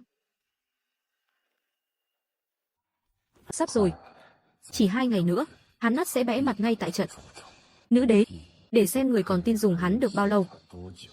Tìm ra ngươi rồi. Tuy chưa rõ danh tính của ngươi, nhưng ngươi khó mà thoát được. Nhắm của chúng chính là ta. Thời hạn chính là 2 ngày nữa. Căn nguyên độc tố. Nếu cưỡng ép bức loại độc này ra, e rằng sẽ tổn hại đến căn cơ của hoàng phu. Hoặc là chính bản thân ta cần phải bố trận để thu hẹp phạm vi lại. Định phải sớm truy ra kẻ này. Bất tất, chúng ta sẽ cho hắn thấy thế nào là tương kế tự kế. Hôm nay sẽ do hoàng phu vi gia thụ.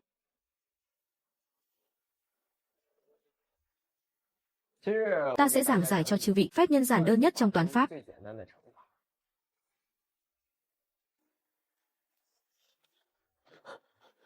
Câm miệng, cả câm miệng cho ta.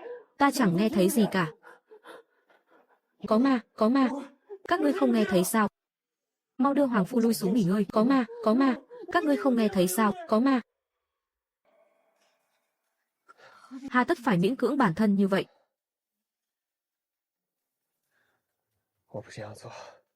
Làm sao để con chuột kia hay biết? Làm sao để con chuột kia hay biết? Tăng chú thuật đã ứng nghiệm, cứu thuật đã ứng nghiệm. Hơn nữa, thuộc hạ đã xác thực. Lý thị giảng. Tổ tông của hắn, quả nhiên là huyết mạch vu tộc Bắc Mạc. Chẳng trách có thể thi triển loại chú thuật này. Hắn lúc này tất tưởng rằng đại sự sắp thành. Tôi là cảnh giác nhất. Không hay rồi, chúng muốn hủy chứng cứ, hoặc tự vẫn.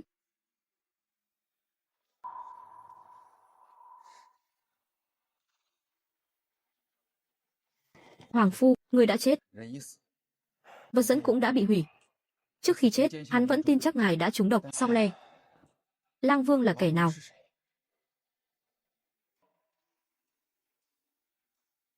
Khẩu. Chỉ là một con cờ thí, một góc băng sơn của kế hoạch cô lang, một góc băng sơn của kế hoạch cô lang, nay mới chỉ vừa lộ diện. Hiển nhiên địa vị kẻ đó cao hơn hắn, hiểm họa thực sự vẫn còn ở phía sau.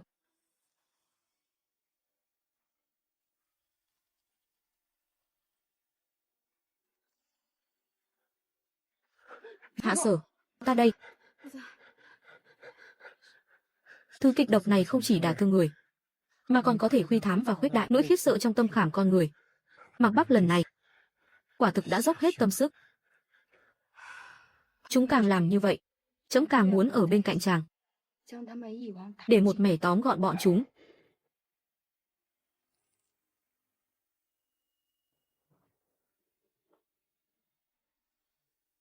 Bệ hạ, Hoàng Phu.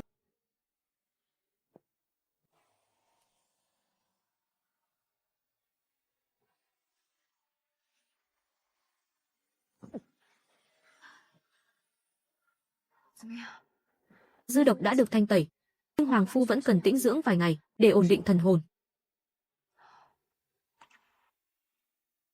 Bệ hạ, Lý thị giảng là tử sĩ. Lang Vương đứng sau ẩn mình rất sâu. Chúng ta hiện giờ quá đỗi bị động. Bắc Mạc ngoài mặt vẫn liên tục quấy nhiễu, sự vụ vẫn chưa dứt. Hiện tại Diêu Nguyệt áp lực trùng trùng, nội bộ lại có Lang Vương ẩn nấp. Chúng ta cần chủ động xuất kích, dẫn dụ Lang Vương hiện thân. Điều chúng mong muốn nhìn thấy nhất chính là ta suy vi thất thế. Vậy ta sẽ cho chúng thấy một Hoàng Phu nôn nóng lập công để rồi phạm phải sai lầm. Ngài muốn lấy thân mình làm mồi nhử tất phải đủ hấp dẫn. Thần dự định đích thân ngắm vào lô quân giới trọng yếu đang vận chuyển tới Bắc Cương. Lang Can há có thể không động lòng tham. Trương Phổ tuy đã đền tội, nhưng lời trăng chối trước lúc lâm chung rằng Lang Vương đâu chỉ có một khiến trẫm thực sự chẳng thể an lòng. Trương Phổ chỉ là kẻ lộ mặt ngoài sáng, Lang Vương thâm sâu hơn, e rằng vẫn đang ẩn mình dưới đáy nước. Thần đã rà soát lại hành tung của hắn, phát hiện tất cả đều xoay quanh một trọng điểm, chính là nhiễu loạn Tân Chính muối và sắt. Ý khanh là kẻ nắm giữ huyết mạch của Tân Chính Diêm Thiết, có thể là tổng đốc Tào Vận, hoặc là đại tướng trấn thủ biên cương, cũng có thể là vị trọng thần ngày ngày cùng bệ hạ bàn luận quốc sự. Vậy ngươi có kế sách gì dụ hắn lộ diện chăng? Sẽ dâng tấu tại triều, xin thắt chặt toàn bộ biên mậu, đứt đường tài vận, ép chúng phải hiện nguyên hình. Thần tâu xin thắt chặt toàn bộ biên mậu, cắt giảm giao dịch muối sắt, đồng thời phái chú giám chính ty, thường chú đốc sát. Bệ hạ, biên mậu can hệ tới sự ổn định nơi biên ải, há có thể tùy tiện thay đổi. Vụ án Trương Phổ chính là lời cảnh tỉnh. Bệ hạ, những lỗ hổng trong việc biên mậu đã làm lung lay căn cơ xã tắc.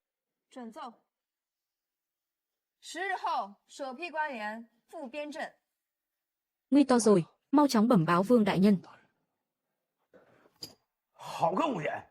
Thế này là muốn triệt hạ tận gốc rễ của chúng ta mà, phải đó. Đại nhân, hiện giờ phải tính sao đây? Chẳng phải hắn muốn phái người đi sao? Vậy thì chúng ta hãy nghênh đón bọn họ. Vùng đất Vân Thành đó, chẳng phải xưa nay vốn không được thái bình sao? Hạ quan đã hiểu. Chỉ có điều, việc ám sát không sai. Kẻ nào nói nhất định phải là ám sát? Thủy thổ bất phục, nạn thổ phỉ, hay gặp chuyện bất trắc. Ở nơi như Vân Thành, chết một viên quan là chuyện quá đỗi thường tình.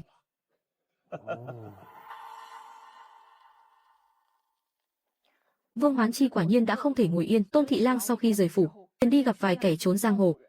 Xem ra, bọn chúng định ra tay tại Vân Thành. Có cần thuộc hạ tăng cường nhân thủ, hộ giá không sai đại nhân chăng? Ông, cứ để chúng ra tay. Phải để chúng tự đắc ý rằng đã đắc thủ, mới lộ ra thêm nhiều sơ hở.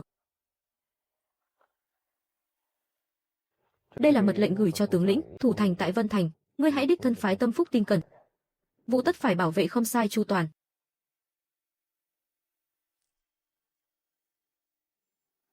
Tiểu tử Ngô Ngôn kia đang ép sát từng bước. Nếu cứ để hắn lộng hành, tâm huyết bao năm của chúng ta sẽ tan thành mây khói. Phía Bắc Mạc đã không thể kiên nhẫn thêm được nữa. Phải đó, Vương Công, giờ phải định liệu thế nào? Khi biên mậu bị cắt đứt, tài lộ của chúng ta cũng coi như tận tuyệt. Theo ý ta, nhất bất tố nhị bất hưu. Trực tiếp ra tay tại Kinh Thành, hồ đồ. Hành sự tại Kinh Thành, quá mức lộ liễu. Nếu bệ hạ nghiêm ngặt truy tra, chúng ta làm sao thoát thân đây? Vậy thì phải hắn muốn thắt chặt biên mậu, phái quan viên đi sao? Ta sẽ khiến hắn không thể phái người đi, thậm chí khiến kẻ được phái đi, một đi không trở lại.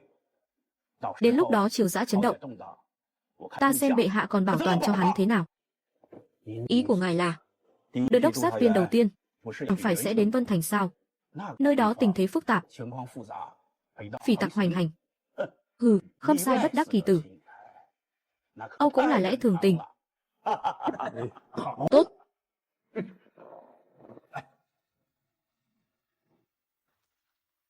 Bệ hạ, ca đã cắn câu. Ra tay với không sai. Biết rõ là cạm bẫy, há chẳng phải đẩy Trung Lương vào chốn hiểm nguy sao? Làm sao tìm ra tung tích bọn chúng? Cùng bằng chứng sắt đá mưu hại mệnh quan triều đình. Đã phái người cơ trí, cẩn mật, chọn hộ vệ đắc lực nhất của nàng ấy. Chuyến này danh nghĩa là thanh tra, thực chất là kế dẫn xà xuất động. Quyết phải bảo toàn an nguy cho quan viên. Cẩn trọng, chốn này dễ có mai phục. Đứng lại. Hộ vệ đại nhân.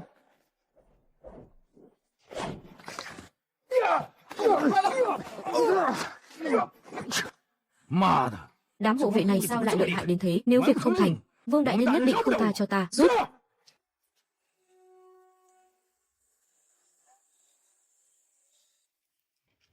Bẩm đại nhân, đám phỉ đầu kia được huấn luyện vô cùng bài bản, tuyệt đối không phải lũ sơn tặc tầm thường. Tên thủ lĩnh của chúng đã bị thuộc hạ đả thương, lưu lại vết thương rất sâu trên cánh tay trái. Hơn nữa, thuộc hạ nhận thấy có thức võ công của chúng, xem ra là người trong quân ngũ.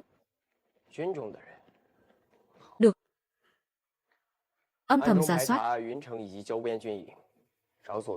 tìm kẻ có vết thương mới ở cánh tay trái, đồng thời dùng hỏa tốc 800 dặm. Bẩm báo việc ngộ kích lên bệ hạ. Đã đến lúc chúng ta thu lưới.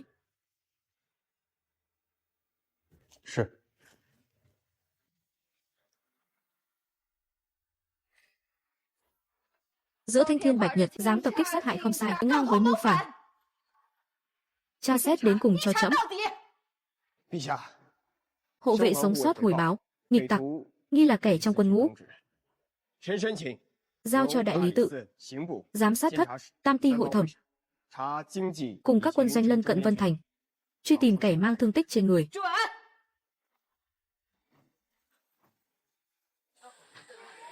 Tướng quân, triều đình sắp tới quân doanh tuần tra thương binh. Thương này của ngài cứ khai là do Tiễu Phỉ vài ngày trước gây ra, mặc cho chúng tra xét xong, vết thương là tân hay cựu, thái y vừa khám liền rõ. Vậy theo ngươi phải định liệu thế nào? Tướng quân, đại sự không hay rồi, người của Liêm Chính Ti đang phụng thủ dụ của bệ hạ, hắn ngang nhiên xông vào rồi. Gì? Quỳ xuống, quỳ xuống. Trần phó quan, vết thương này của ngươi do đâu mà có? Bẩm, là do Tiễu Phỉ mấy hôm trước mà bị thương. Ồ. Tiễu trừ đám phỉ phương nào? Tại địa phận nào? Thương vong bao nhiêu? Có ghi chép vào sổ sách chăng? Vẫn còn chưa chịu khai thật sao? Tên phỉ ở Vân Thành bị thương nơi cánh tay trái, so với vị trí bị thương của ngươi, thương thế giống hệt như lúc. Khai mau. Kẻ nào đã sai khiến ngươi? Giả danh thổ phỉ, hành thích khâm sai đại thần. Mau khai sự thật. Hoặc giả, có thể giúp gia quyến ngươi tránh khỏi liên lụy.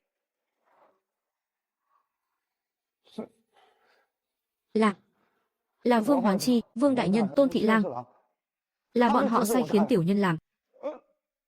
Bảo là muốn chặt đứt vây cánh của Ngô đại nhân ngài. Phía Bắc Mạc cũng đã ưng thuận. Sau khi sự thành,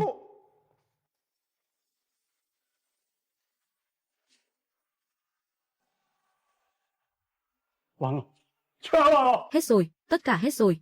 Vương đại nhân, mời ngài theo chúng ta một chuyến.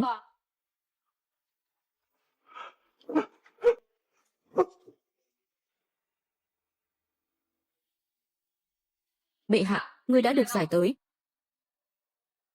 Bệ hạ, Hoàng phu, An Thân Vương, dựa vào manh mối tại Vân Thành, lần theo dấu vết, đã tra rõ dư đảng của Thái tướng, lễ bộ hữu thị lang Vương Hoán Chi, Tôn Thạch Lang, phó tướng thành phòng doanh Trần Mãng cùng những kẻ khác, thao túng khoa cử, ô quan bán tước, cấu kết dương nghiệt Bắc Mạc, chứng cứ rành rành, họa loạn triều cương, tội bất dung thứ. Bệ hạ, thần bị oan, là do ngô ngôn hãm hại, chứng cứ đều là ngụy tạo. Những quan viên liên can, nhất loạt cách chức tra xét, tống vào thiên lao, nghiêm khắc thẩm vấn. Tuân chỉ.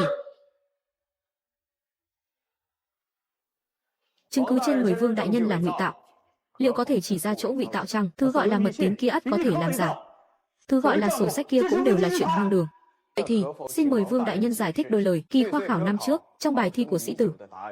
Cớ sao lại xuất hiện điều mà chỉ Mạc Liêu Vương gia thuộc hàng thân tín mới được hay biết là số liệu thủy lợi vùng Tây Bắc. Số liệu này nửa tháng trước kỳ thi, trong biên bản nghị sự tại thư phòng ngài đã từng xuất hiện. Hàn Lâm viện cũng đã lưu hồ sơ. Hắn sao đến cả những chi tiết nhỏ nhặt ấy mà hắn cũng tra ra được, dám giở trò gian lận sổ sách trước mặt lão tử. Ta đây vốn dĩ đã là bậc thầy về tra cứu tường tận rồi. Vương đại nhân nhắn lời từ bên ngoài.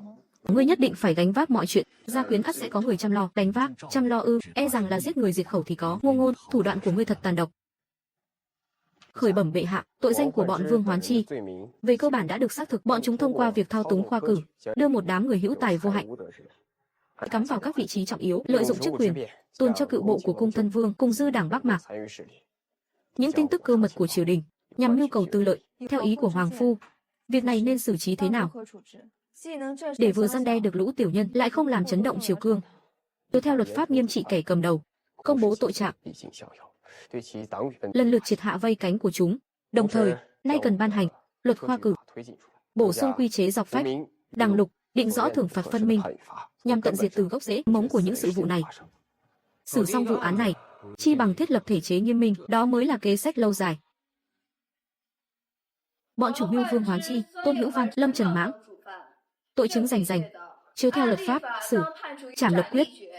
Kẻ tòng phạm khác, tùy theo tội trạng nặng nhẹ, hoặc xông vào quan ô, hoặc xử lưu đày. Những viên quan đã sắp đặt việc này, nhất loạt cách chức, tống giam tra xét Bắc Mạc Vương đình, cấu kết nghịch tặc, âm mưu tạo phản. Bệ hạ, cần xin tâu đoạn tuyệt với Bắc Mạc Vương đình, chấm dứt mọi sự giao hảo, việc thông thương buôn bán. Phàm là kẻ nào cùng Bắc Mạc, kẻ nào lén lút buôn bán lương mã, sẽ bị khép vào tội phản quốc.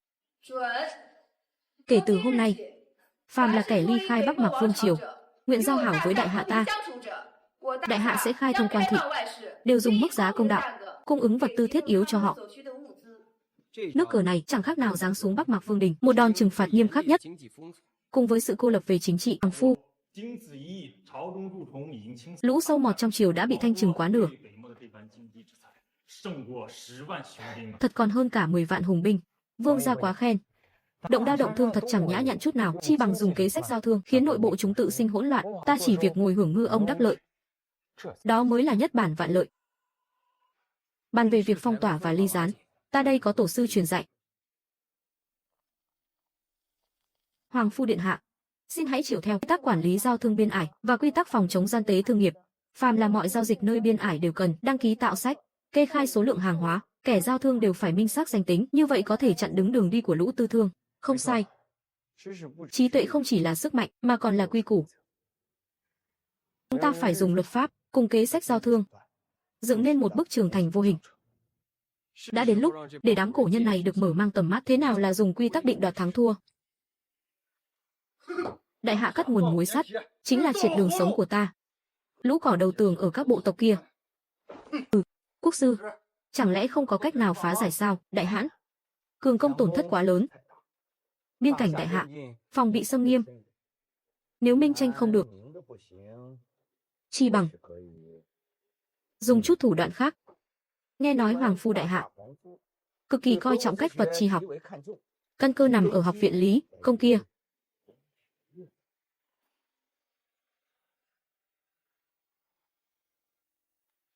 Ra, ý chỉ của bệ hạ đã rõ, lập tức phong tỏa vương đình Bắc Mạc.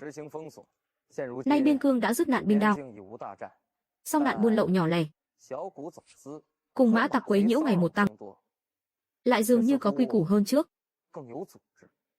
Còn nữa, thám mã hồi báo, tại biên ải, dạo gần đây xuất hiện một vài kẻ lạ mặt, chẳng giống thương đội thường thấy, mà giống như đang thám thính địa hình, dò la tin tức, truyền lệnh xuống, các cửa ải biên giới phải nghiêm ngặt tra xét buôn lậu, nhất là muối, sắt và lương thảo, tăng phái du kỵ, trục xuất, thậm chí là bắt giữ mọi kẻ có hành tung khả nghi.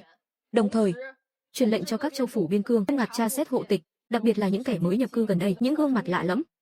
Thứ chúng ta cần đề phòng, chẳng còn là thiên binh vạn mã nữa, mà là những kẻ rình rập trong bóng tối, cùng đám nội gián ẩn mình. Tuân lệnh. Ngô Ngôn nói rất phải. Chiến tuyến vô hình, lại càng hung hiểm.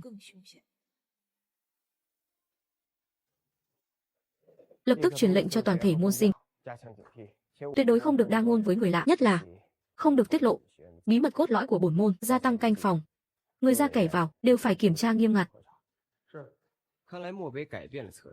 Uy hiếp bằng binh đao chuyển sang thám thính tin tức và trộm cắp bí pháp, muốn chơi trò vô gián sao? Bản công tử sẽ phụng bồi đến cùng. Bắc Mạc dường như đã có thế yển ký tức cổ. Bệ hạ, bề mặt càng tĩnh lặng bao nhiêu. Biết chẳng thể thắng nổi khi đối đầu trực diện, tất sẽ toan tính phương kế khác để kìm hãm ta. Từ kinh tế, kỹ nghệ, cho đến dư luận. Thần đã lệnh cho Lý Công học viện soạn sẵn một phương lược nhằm phòng ngừa kẻ gian đánh cắp kỹ nghệ, cũng như đối sách ngăn chặn những luồng dư luận công kích. Hoàng phu quả nhiên suy tính chu toàn. Và đúng là bách túc chi trùng, chết mà chưa dứt. Đại hãn có lệnh, bất kể giá nào, phải đoạt lấy Đại hạ Lý Công học viện về việc cải tiến nông cụ, bản vẽ guồng nước, đặc biệt là những thứ có thể gia tăng sản lượng, phương thức chế tạo phân bón. Nếu như có thể, mua chuộc thêm vài học tử cốt cán, hoặc đám công tượng, trọng kim cũng không tiếc. Lý Công học viện phòng vệ xâm nghiêm, khó lòng trà trộn vào trong. Hãy tìm đến những thương nhân, thu mua nguyên liệu của chúng. Tìm đám gia nô trong phủ đệ. Tìm những học viên hồi hương thăm thân. Tất sẽ có sơ hở để ta lợi dụng. Đầu ra, những thương đội khả nghi mà ta đang giám sát, hành tung đám người đó vô cùng quỷ bí, đã từng tiếp xúc với vài tên tiểu lại nơi biên ải, dường như đang dò la về Lý Công học viện, về lộ trình và thời gian các học viên hồi hương thăm thân, ý đồ bắt cóc hoặc mua chuộc. Truyền lệnh, đối với những thương đội khả nghi này, phải giám sát thật nghiêm ngặt, nắm rõ mọi kẻ qua lại với chúng. Đối với đám lại viên nơi biên ải, hãy tiến hành điều tra ngầm. Ta muốn thả dây dài câu cá lớn, đem những cái gai chúng cày cắm, nhổ sạch một thể. Tuân lệnh. Muốn giở trò vặt vãnh ngay trên địa bàn của ta, vị tất cũng quá không để ta vào mắt rồi. Tiểu huynh đệ, hóa ra là sĩ tử đến từ kinh thành. Quả là tuổi trẻ tài cao, chẳng hay tại kinh đô tu học những gì, bất quá cũng chỉ là sách vở thánh hiền mà thôi. Nghe đồn, kinh thành có một Lý Thương học viện, chuyên du nhập những món đồ kỳ lạ cổ quái.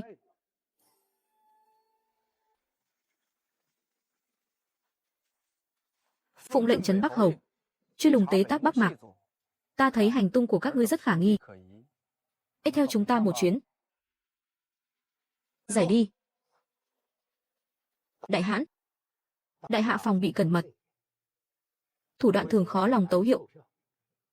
Xem ra đành phải đi nước cờ cuối cùng thôi. Người, quân cờ mà chúng ta cài cắm sâu nhất nơi triều đình đại hạ, đã đến lúc phải dùng tới rồi. Kẻ này quyền cao chức trọng, lại cùng Ngô Ngôn có mối tư thù. Là ai? Đại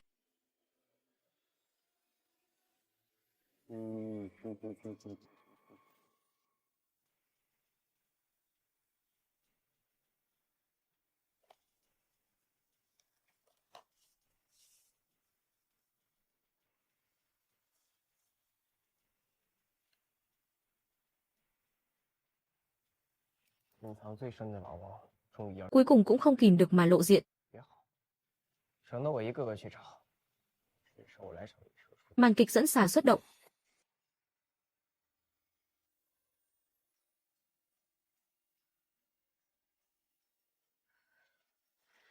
Hoàng phu lo nghĩ thật sâu xa, kỹ thuật ni là gốc rễ của cường quốc, để Bắc Mạc dễ dàng đoạt lấy, thì ưu thế của nước ta sẽ đãng nhiên vô tồn. Luật này cần sớm ngày ban bố. Bệ hạ thánh minh. Thần kiến nghị trong Lý Công học viện nên thiết lập bảo mật ty, do những học viên trung thành, cẩn mật đảm trách, thực hiện chế độ quản lý phân cấp. Đây gọi là kiểm soát rủi ro nội bộ và quản lý an toàn thông tin. Đều là những thứ doanh nghiệp hiện đại đã dùng mòn rồi, đủ để các ngươi học hỏi một phen ấy. Vương gia, quyền thế của Ngô Ngôn liệu có quá lớn chăng? Nào là khoa cử, liêm chính. Thời khắc phi thường, tất phải dụng người phi thường. Nếu không nhờ hắn, thì Thái Kinh, cung thân vương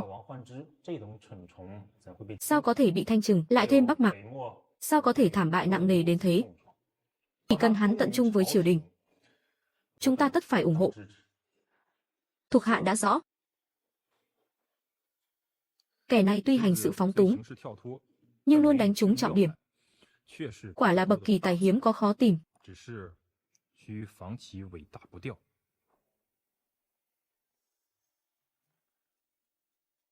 Hãy khắc ghi, các ngươi không chỉ là học tử, mà còn là những người hộ vệ, nắm giữ hy vọng tương lai của đại hạ, giữ gìn cơ mật cốt ở sự tỉ mỉ. Tỉ như những bản thảo học, không được tùy tiện vứt bỏ, mà phải nhất loạt thiêu hủy. Khi bàn luận đại sự, phải thực hiện tại mật thất đã được quy định. Còn nữa, cảm giác cứ như đang huấn luyện mật thám vậy. Cũng ra dáng lắm. Liệu có được đãi ngộ như mật thám thượng thừa chăng? Thế này cũng không xong. Chẳng lẽ phải bó tay chịu trói? Xin đại hãn hãy nguôi giận. Chúng ta vẫn còn một nước cờ cuối cùng. Chu tâm, loan tin thất thiệt, làm lung lay lòng tin của triều thần đại hạ đối với Ngô Ngôn. Chỉ cần hắn mất đi thánh tâm, Lý Công học viện nào có gì đáng sợ. Những quân cờ chúng ta đã an bài, đã đến lúc phát huy tác dụng rồi.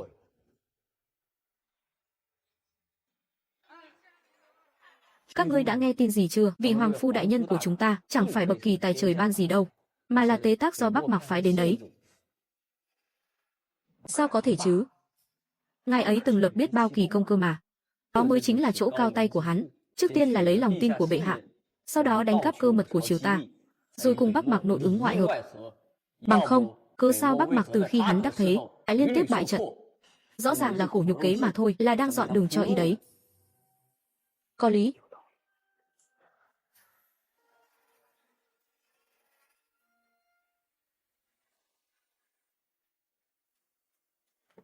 quốc sư,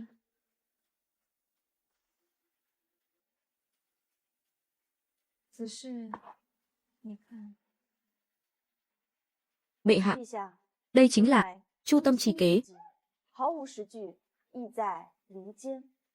Nếu hoàng phu thực sự là tế tác, hà cớ gì phải giúp bệ hạ túc thanh thù trong giặc ngoài, củng cố Giang Sơn chứ? Thủ đoạn vụng về nhường này, chẳng qua là có kẻ chó cùng rứt dậu mà thôi.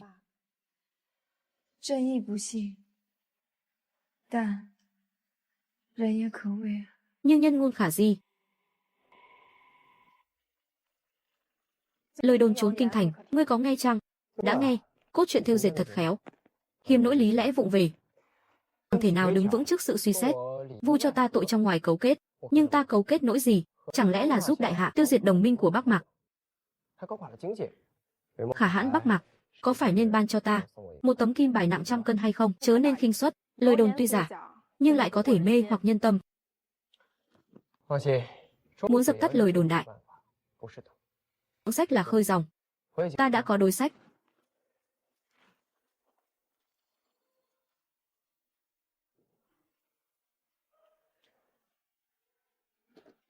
Vị huynh đài này, Cao luận tại trà lầu hôm qua, quả thực vô cùng đặc sắc. Thay kẻ khác lan truyền tin đồn thất thiệt, chi bằng bỏ tối theo sáng. Đãi ngộ hậu hĩnh, lại có bổng lộc ổn định cùng tiền đồ rộng mở. Không phải ta không có. Lĩnh chỉ có bấy nhiêu mà cũng đòi làm gian tế sao? Bệ hạ, về chuyện tin đồn thất thiệt, thần đã tra ra chút manh mối, nhưng chỉ bắt được vài kẻ lâu la, vô dụng mà thôi. Nội bộ lý, công học viện thiết lập dư luận quan sát xã, để các học tử định kỳ thu thập tin tức, soạn thành hí khúc, dùng hình thức sinh động, thú vị, lan truyền nhân chính của bệ hạ, vạch trần âm mưu của Mạc Bắc để chấn chỉnh tai mắt thiên hạ, dẹp bỏ những lời tà thuyết mị dân. Kế này đại thiện. Tấu, muốn đấu với ta về tài điều khiển dư luận sao?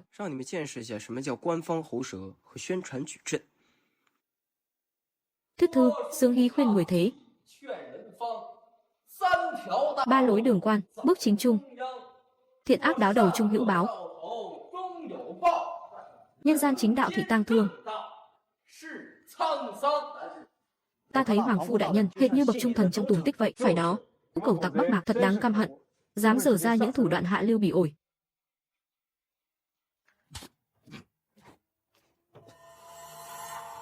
Phế vật, đều là lũ phế vật. Kế hoạch chu tâm lại thất bại rồi. Đại hãn, chúng thuộc hạ trộm nghĩ nên các vị tộc trưởng đã đến thương nghị rồi. Đại hạ cắt đứt giao thương, khiến các bộ tộc oán than dậy đất, e là sắp không kìm chế nổi nữa. Cách huynh xử lý những lời đồn đại lần này quả thực vô cùng cao tay, chút tài mọn thôi, nắm giữ miệng lưỡi thế gian, dẫn dắt lòng người. Ấy là lẽ đương nhiên. Nhưng ấy luôn có thể dùng cách tưởng chừng như ngông cuồng này để hóa giải những tình thế nan giải nhất. Đại hãn nhất ý cô hành, mạo phạm đại hạ. Nay nguồn muối sắt đã cạn, con dân bộ lạc biết lấy gì qua mùa đông này, cứ tiếp tục đi theo hắn, chỉ có con đường chết. Phải lắm, nữ đế đại hạ đã hứa chỉ cần ngưng chiến sự sẽ cho mở lại biên thị, giá cả công bằng. Cớ sao chúng ta lại phải chôn thây vì dã tâm của đại hãn chứ? Bệ hạ, 8 bộ tộc Bắc Mạc đã liên danh cử sứ thần đến, dâng lên huyết thư liên danh, báo rằng đã phế truất khả hãn Bắc Mạc, lập ra hội trưởng lão, nguyện đời đời thần phục đại hạ, chỉ cầu xin mở lại biên thị, cho bá tánh thảo nguyên một con đường sống. Đây là nhờ kế sách phong tỏa giao thương của hoàng phu đã lập nên kỳ công cái thế. Binh đao không dính máu mà khuất phục được quân địch. Bệ hạ xem, cấm vận giao thương cộng thêm nội bộ tan rã, hiệu quả vô cùng mỹ mãn. Động binh thật hao tốn ngân lượng. Hoàng phu quả ni thần nhân. Lão phu xin kính ngài một ly. Hân hạnh giá lâm. Vương gia quá khen rồi. Tất cả là nhờ bệ hạ tin tưởng, tướng sĩ dốc mệnh, đồng liêu đồng lòng. Yếu là do kẻ địch quá đỗi yếu kém, hầu như chẳng gặp phải sự kháng cự nào đáng kể. Bắc Mạc đã thần phục, mối lo biên ải đã trừ. Hoàng phu, tiếp theo đây, ngươi có định liệu gì chăng? Cải cách điền thổ, sửa đổi tô thuế, khảo hạch lại trị, mở rộng lý, công học viện ra toàn quốc, cuối cùng ta cũng có thể thực hiện kế sách ngũ niên rồi. Có chàng kề cận vạn dặm giang sơn này, Trà Xuyên dường như cũng trở nên sinh động hữu tình hơn. Trấn Bắc hầu Diêu Nguyệt, Lâm Nguy nhận mệnh trấn thủ Bắc Cương, trừ gian thần, chống ngoại địch, trấn hưng quốc uy, công lao thiên thu, sắc phong làm trấn quốc công. Quân chính Bắc Cương vẫn giao cho khanh trưởng quản. Thần khấu tạ Long ân, thần nguyện dốc hết tâm sức giữ Bắc Cương vĩnh viễn thái bình. Hoàng phu ngô ngôn, mưu lược tài tình, trận này lập được đại công. Trẫm đặc phong làm Tịnh Kiên Vương, miễn quỳ khi diện kiến, lượng cấp cho lý, công học viện tăng thêm 3 thành. Tạ bệ hạ ngợi khen, nhưng danh hiệu Tịnh Kiên Vương này, thần không dám nhận.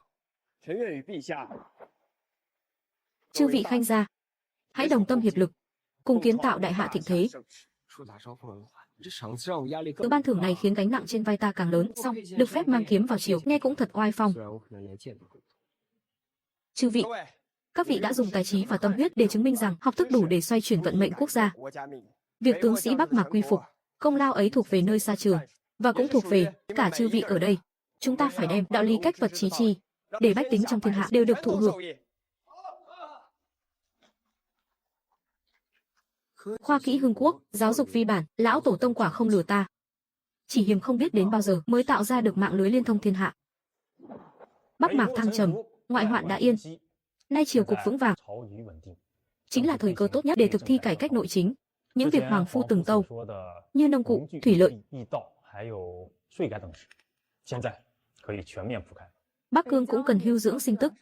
Thần sẽ hỗ trợ các bộ lạc nơi biên cảnh khôi phục sản nghiệp, cùng giao thương và văn hóa để gìn giữ thái bình. Lời của vương gia và quốc công đều rất chí lý.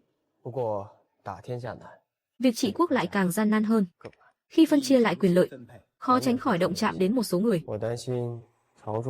Trong triều thoạt nhìn thì yên ả, nhưng thực chất sóng ngầm vẫn chưa dứt. Việc thanh trượng dụng đất, nhiệm tại Kinh Kỳ thì còn khả thi, nhưng nếu muốn ban hành khắp thiên hạ, e là chắc trở trùng trùng. Cường hào và thân sĩ các nơi, cường hào và thân sĩ các nơi. Ngô Ngôn hiện giờ quyền thế ngút trời, những thứ kỳ xảo dâm kỹ ở Lý Công học viện vậy mà dám sánh cùng kinh điển thánh hiền, bình khởi bình tọa. Nếu cứ đà này, đám người nhờ phúc ấm tổ tiên, dùi may kinh sử như chúng ta, còn đâu trốn dung thân. Chớ vội. Hạ hiện đang sủng tín hắn, khí thế đang thịnh. Xong, nước đầy ắt tràn, trăng tròn ắt huyết. Hắn thi hành tân chính, mở rộng đường học, đã động chạm đến thân sĩ trong thiên hạ, cùng lợi ích cốt lõi của kẻ sĩ. Chúng ta cứ án binh bất động, chờ đợi thời cơ. Chí phải, hắn ắt sẽ có lúc giày chân lỡ bước. Hoặc giả, chúng ta có thể giúp hắn phạm sai lầm. Nghe đâu, hắn muốn ban hành cái thứ gọi là thanh trượng điền thổ.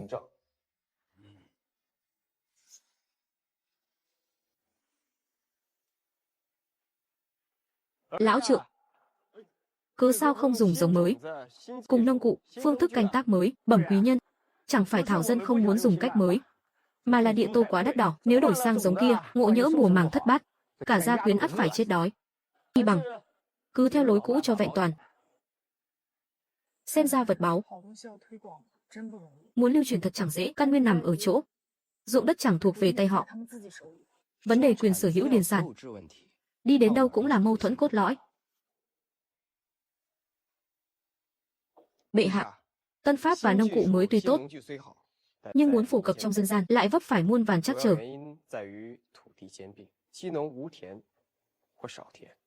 Việc phổ biến tân pháp thiếu hụt tài lực lẫn tâm sức. Quen thói hà khắc bóc lột xưa nay, với tân pháp thì dương phụng âm vi.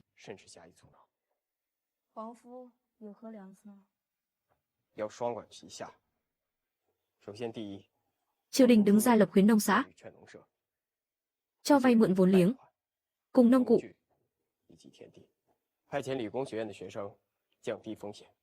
Thứ hai, nạn kiêm tính đất đai, quan lại địa phương.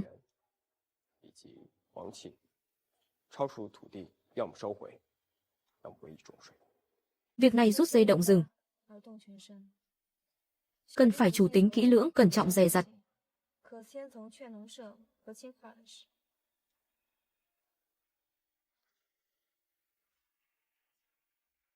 Chúng ta cần tìm ra tô thuế điền sản nơi hoàng cung cùng những tệ đoan trong quy chế, bảo cứu sổ sách các năm, dựng lập khuôn mẫu, rõ những điều bất cập cùng những phương diện cần chấn chỉnh, hầu giúp nữ đế sau này định đoạt có cơ sở vững chắc.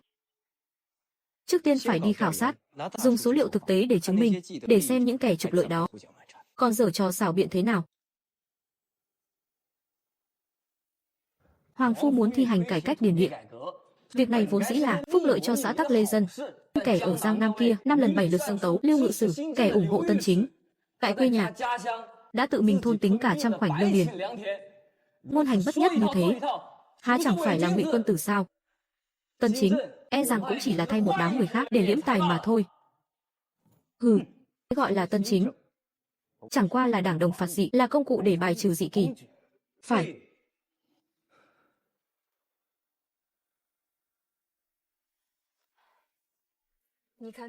Đàn hạc Lưu Ngự Sử vùng Giang Nam cùng bọn Vương Học Nghĩa tấu chương về nạn kiêm tính điền thổ. Dẫu sau khi tra xét, số có phần phóng đại, song tuyệt nhiên không phải chuyện vô căn cứ. Nay cả trong lẫn ngoài triều, những lời dị nghị về tân chính lại bắt đầu dấy lên rồi. Bệ hạ, chuyện này ắt có kẻ đứng sau thao túng. Dụng ý của chúng e rằng không chỉ dừng lại ở đó.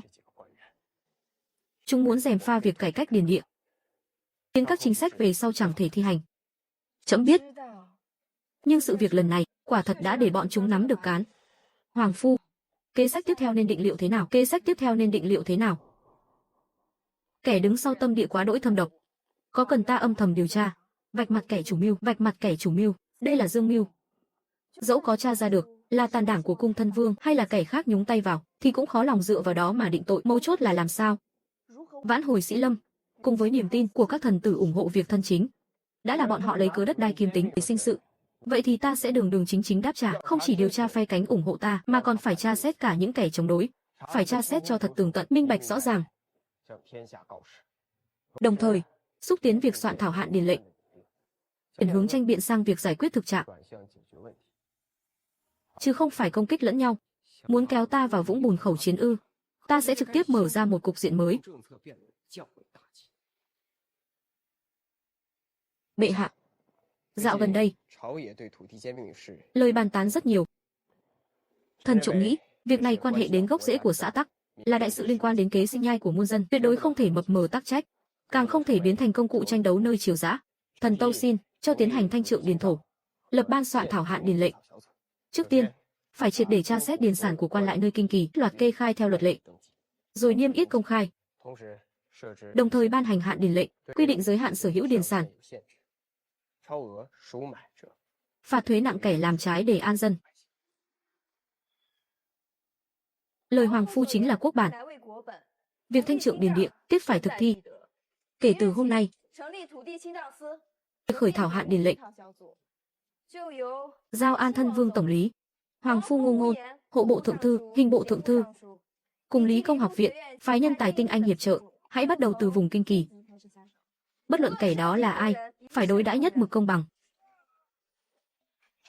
Thần tuân chỉ. Chủ nhân thật bá khí, phe này có kịch hay để xem rồi. Hoàng phu, ngài đã gây cho lão phu một rắc rối tày đình rồi. Chuyến đi này sẽ đắc tội với biết bao nhiêu người. Vương gia đắc tội với, vương gia chỉ đắc tội với một nhóm người nhỏ nhoi. Chuyện đó hãng tính sau, có vương gia như Định Hải thần châm tọa chấn, ta còn sợ chi. Hạ quan xin đi ngay thu thập ngư lân đồ sách các năm, cùng danh mục thuế khóa. Hiền nỗi niên đại đã lâu, sai sót, nhầm lẫn quá nhiều. Cần Lý Công học viện có tiểu tổ phân tích dữ liệu, chuyên xử lý những sổ sách cũ kỹ này. Khai quật đại dữ liệu, tìm hiểu chút đi.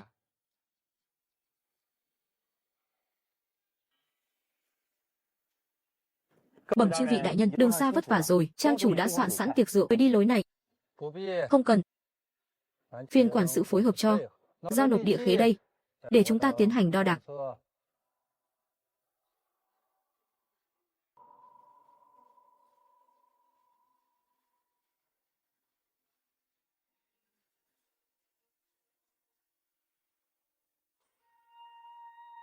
Hừ, bọn chúng to gan thật, dám tra xét đến cả đầu bản vương.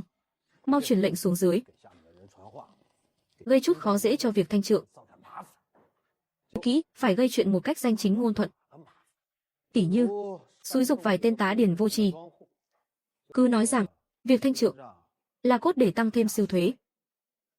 Hừ.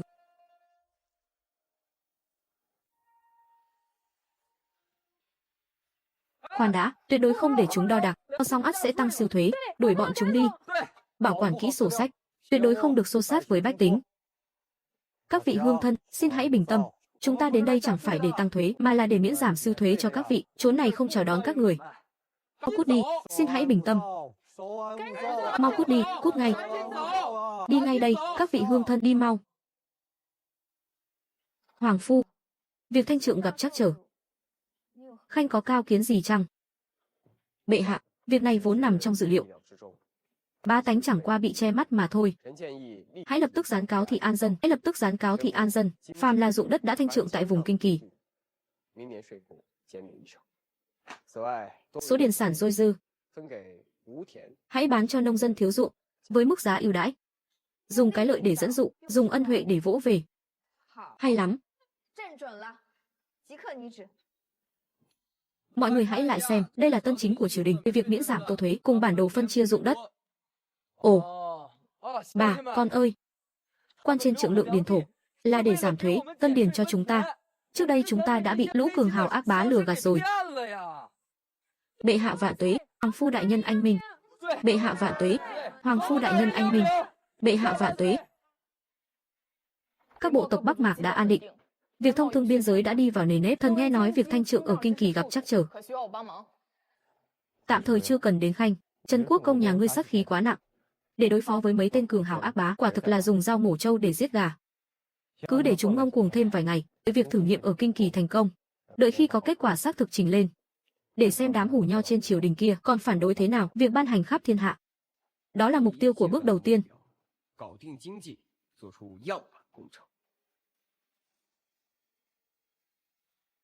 Bệ hạ.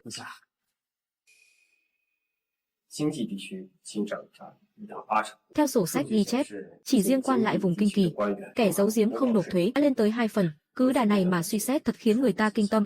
Nếu có thể thu hồi toàn bộ số thuế này, đủ để xây 10 tòa lý công học viện, miễn thuế 3 năm cho bách tính. Hoàng phu đã vất vả rồi. Cải cách không thể chỉ dựa vào một bầu nhiệt huyết. Chúng ta phải dùng trí tuệ để họ nhìn thấy những lợi ích thiết thực. Đụng chạm đến lợi ích thường khó hơn lay chuyển tâm can. Sau này các ngươi tỏa đi các nơi làm quan nhất định phải khắc cốt ghi tâm điều này. Sóng gió kinh thành nhìn như bình lặng, nhưng ám lưu vẫn cuộn trào. Như đảng cung thân vương cùng đám huân quý bị tổn hại quyền lợi. Ta biết chúng ta động thái càng nhiều thì càng mau bại lộ. Bắc Cương vừa mới bình định, vẫn cần đệ tới đó tọa trấn, dùng giao thương và giáo hóa để duy trì thái bình. Việc ở kinh thành, ta tự có cách ứng phó. Trấn giữ biên cương, ta mới có thể an tâm thực thi đại kế. Được một minh hữu thiện chiến lại đáng tin cậy trấn thủ bên ngoài, trong lòng ta cũng thêm phần vững dạ. Tuy rằng quá trình có chút trắc trở, nhưng may thay, mọi sự đã có khởi đầu thuận lợi. Tạm thời tuy có hao hụt đôi chút, nhưng chấn chỉnh được lại trị. Thu phục được nhân tâm, xét về lâu dài, lợi nhiều hơn hại. Chúng ta nên để khuyến nông xã. Về mặt sinh kế, thử nghiệm thuế chế mới. Đồng thời, Lý Công học viện cũng nên đặt trọng tâm vào việc thủy lợi, cùng phương kế gia tăng.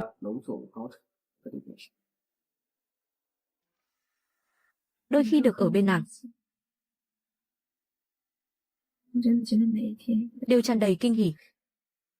Cải cách nội chính chỉ vừa khởi sự, đường tương lai còn rất dài, nhưng có nàng kề bên.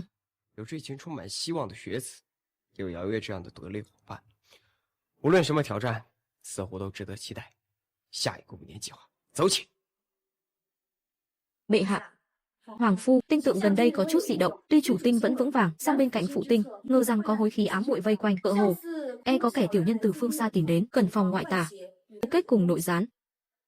Ý của quốc sư là có thế lực ngoại bang giáp tâm gây loạn, trong triều còn có kẻ nội ứng. Bắc Mạc vừa mới bình định, chẳng lẽ lại xuất hiện biên hoạn khác sao? Chẳng phải họa đao binh, mà tựa hồ liên quan tới thương cổ, cùng sự lưu truyền của kỹ nghệ, đánh cắp kỹ nghệ. Màn kịch này ta đã quá tường tận. Bảo Kính thần tiên từ chốn hải ngoại, soi rõ từng chân tơ kẽ tóc, lại còn cả vong ưu hương này, lên một lư, phiền não tiêu tan. Hàng lạ hải ngoại trưởng quầy mới nhập về. Những vật phẩm hải ngoại này giá cả đắt đỏ, thói xa hoa phù phiếm dần dấy lên. Thứ này có điểm bất thường, dường như là một loại độc dược mới. Hay trưởng quầy.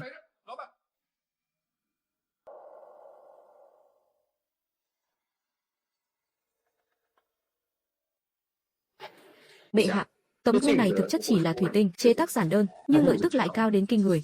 Cốt yếu là loại vong ưu hương này, chính là thứ kịch độc thể hủy hoại tâm trí con người. Kịch độc, một khi để lọt ra dân gian, rằng nhẹ thì tán gia bại sản, nặng thì xã tắc lâm nguy. Kẻ đứng sau chuyện này, địa thật đáng chu di. Hoàng phu, mấy đứa nhỏ trong phủ lão phu, đứa cháu bất hiếu của ta, gần đây mê mẩn thứ vong ưu hương kia, tinh thần ngày càng ủy mị. Lão phu nghi ngờ vật này có điều gian trá. Bẩm vương gia, vật này là độc dược. Đã tra rõ lai lịch chưa? Đều có liên hệ với mấy đại gia tộc và hải thương ở vùng duyên hải đông nam. Nghe nói đứng sau còn có bóng dáng oa nhân.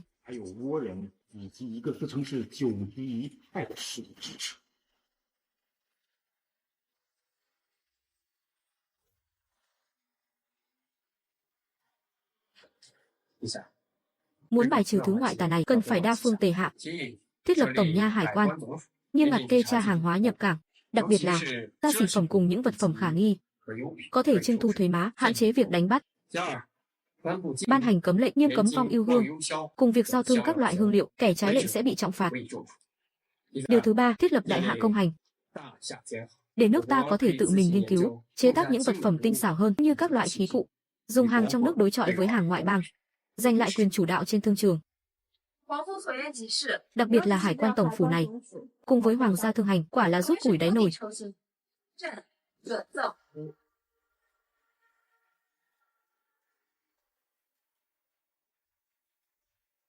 Lần này, trọng trách mới của chúng ta là tự mình chế tác ly và gương soi, phẩm chất thượng thừa, giá cả lại phải chăng. Phải tìm ra nguyên liệu của vong yêu hương, bào chế ra, phương thuốc khắc chế độc tính ấy. Đã đến lúc phô diễn tuyệt kỹ chân chính rồi. Đã không tường tận nha phiến, lại chẳng thể hóa giải thứ độc dược trốn này ư? Sinh, triều đình đại hạ ứng biến thật mau lẹ, đã thiết lập ty hải quan và hoàng gia thương hội. Việc vận chuyển hàng hóa của chúng ta là khó khăn gấp bội, nhất là vong yêu hương đã bị nghiêm cấm triệt để, chẳng hề gì, vốn dĩ đã nằm trong dự liệu. Cứ để hoàng đế đại hạ bận rộn xoay sở một phen, tâm của chúng ta là phải đoạt được tại Đại Hạ Lý Công học viện những kỹ nghệ cốt lõi, đặc biệt là những thứ có thể là kế sách phú quốc cường binh mà bọn chúng đang nghiên cứu, gồm bí phương phân bón cùng bản vẽ thủy sa tân tiến, truyền tin cho người của ta ở kinh thành, tùy cơ hành sự. Tuân lệnh.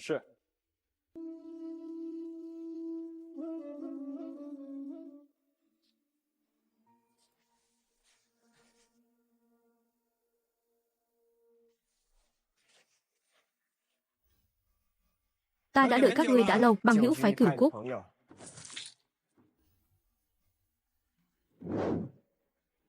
Tử sĩ, ra tay thật ngoan tuyệt, xem ra đối phương trí tại tất đắc. Thủ đoạn của đối phương vô cùng lão luyện, nhắm thẳng vào tinh hoa kỹ nghệ của chúng ta, xem ra phái Cửu Cúc dã tâm vẫn chưa dứt. Đồng thời chủ động xuất kích. Chẳng phải bọn chúng khao khát bí thuật đó sao? Vậy ta sẽ ban cho hắn một món hậu lễ bề ngoài tưởng chừng hoàn mỹ, nhưng thực chất lại ẩn giấu tai họa khôn lường. Hoàng phu, chẳng hay ngài muốn tương kế tự kế? Ông.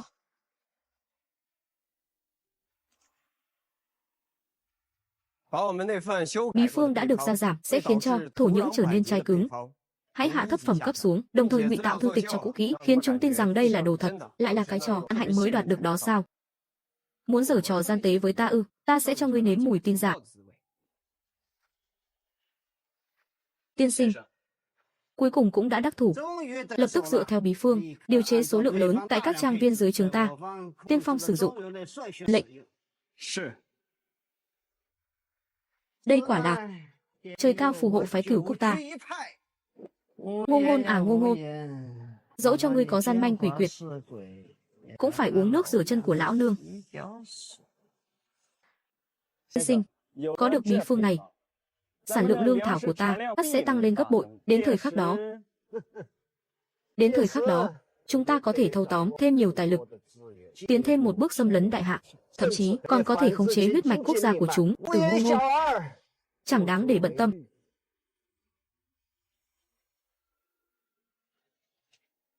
Bệ hạ, món đại lễ kia hẳn là đã được dâng đến tận tay Cửu Cúc tiên sinh, nhẩm tính thời khắc, rằng bọn chúng cũng đã đem ra sử dụng trên diện rộng. Việc này liệu có thực sự thành công? Bằng bị nhìn thấu. Xin bệ hạ hãy an tâm, bí phương này được ngụy tạo vô cùng tinh vi, khiếm khuyết cốt lõi được ẩn giấu cực sâu, trong một sớm một chiều khó lòng phát giác. Lại còn có dấu hiệu gia tăng sản lượng, nhưng chẳng quá 3 tháng thổ nhưỡng sẽ chai cứng, địa lực suy kiệt hoàn toàn. Đến lúc đó thì cũng đã muộn màng, bọn chúng càng dốc nhiều vốn liếng thì tổn thất lại càng thê thảm. Dám giở trò tiểu nhân với ta, ta sẽ hại chết ngươi, hại cho ngươi thân bại danh liệt. Hoàng gia Lý Công học viện. Hoàng phu điện hạ, chúng thần đã thành công rồi, không chỉ phân giải thành công dược tính gây nghiện của vong yêu hương, mà còn bước đầu điều chế ra thanh tâm tán, có thể thuyên giảm chứng trạng khi cai thuốc. Phương thuốc này giá thành rẻ mạt, lại dễ điều chế, tốt lắm, truyền xuống Thái y thử và hoàng gia thương hành. Mau chóng điều chế số lượng lớn, thông qua các y quán bình dân, phát trần miễn phí, bán giá thấp cho bách tính, đồng thời đem tác hại của vong yêu hương cùng công hiệu của thanh tâm tán cáo thị rộng rãi cho thiên hạ biết. Tuân lệnh. Một mặt triệt hạ nguồn lợi, mặt kia cứu tế chúng sinh. Thủ đoạn này của ta đã đủ chu toàn chưa? Tiên sinh, nguy to rồi. Những thử dụng dùng loại phân bón mới, hoa màu, khởi đầu sinh trưởng rất tốt, nhưng về sau, lá lại úa vàng, gốc rễ mục nát. Hiện giờ, ruộng đồng bạt ngàn đều mất trắng, đất đai thì cứng như đá tảng. Thửa ruộng khác dùng phân bón cũng. Ngô Ngôn, ngươi dám tính kế ta? Thế là hết, bao năm tích góp, hao tổn biết bao nhân lực vật lực, nay đã đổ sông đổ biển. Cái cửu cúc của giặc Hoa do dùng lầm phân bón, khiến các điền trang thất thu nghiêm trọng, tổn thất nặng nề. Nội bộ rối ren, thủ lĩnh của chúng là Cửu Cúc tiên sinh, tức Công Tâm. Lâm trọng bệnh không dậy nổi. Chỉ một phương thức giả của hoàng phu, mà còn hơn 10 vạn hùng binh. Binh bất huyết nhận, khiến tên gian tặc đó trọng thương. Đây quả là thượng sách Công Tâm. Lão thần bái phục. Thưa bệ hạ, vương gia quá khen rồi, cũng nhờ đối phương phối hợp cả thôi, chủ yếu là do lòng tham không đáy. Lũ nghịch tặc này thật quá kém cỏi. Cửu Cúc nhất phái đã chịu tổn thất nặng nề trong thời gian ngắn. Hải họa Đông Nam hoặc có thể nhân cơ hội này mà nhất cử bình định. Bệ hạ thánh minh, có thể lệnh cho thủy sư duyên hải tăng cường tuần tra, đồng thời cho phép bọn họ tự do giao thương. Nguồn tài lực, đoạn tuyệt tài vận, lại thêm công tâm kế, thêm chút uy vũ răn đe, kế sách chu toàn, bao người ưng ý.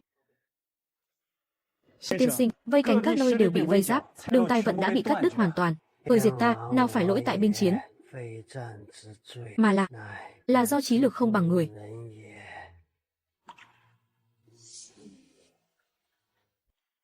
Nhân buổi thái bình thịnh trị này, nên cạn một chén lớn. Kính bệ hạ, kính hoàng phu. Tinh tượng các tường, đế tinh cùng phụ tinh giao thoa tỏa sáng. Chúc quốc vận đại hạ trường trị cửu an. Kính nền thái bình chẳng dễ gì có được này. Nào, chúng ta cùng cạn chén.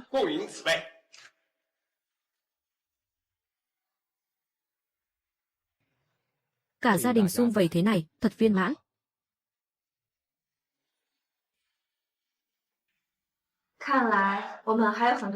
Việc cần làm, phải để thịnh thế này được như nàng sở nguyện, như bách tính kỳ vọng.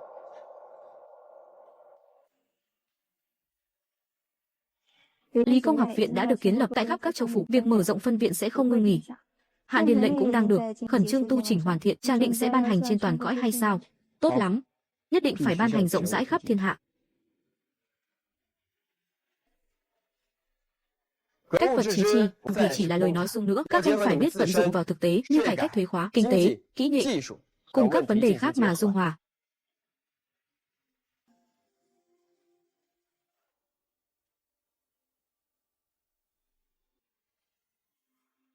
这一世有你真好。这一世与你开创此番盛世，死也无憾。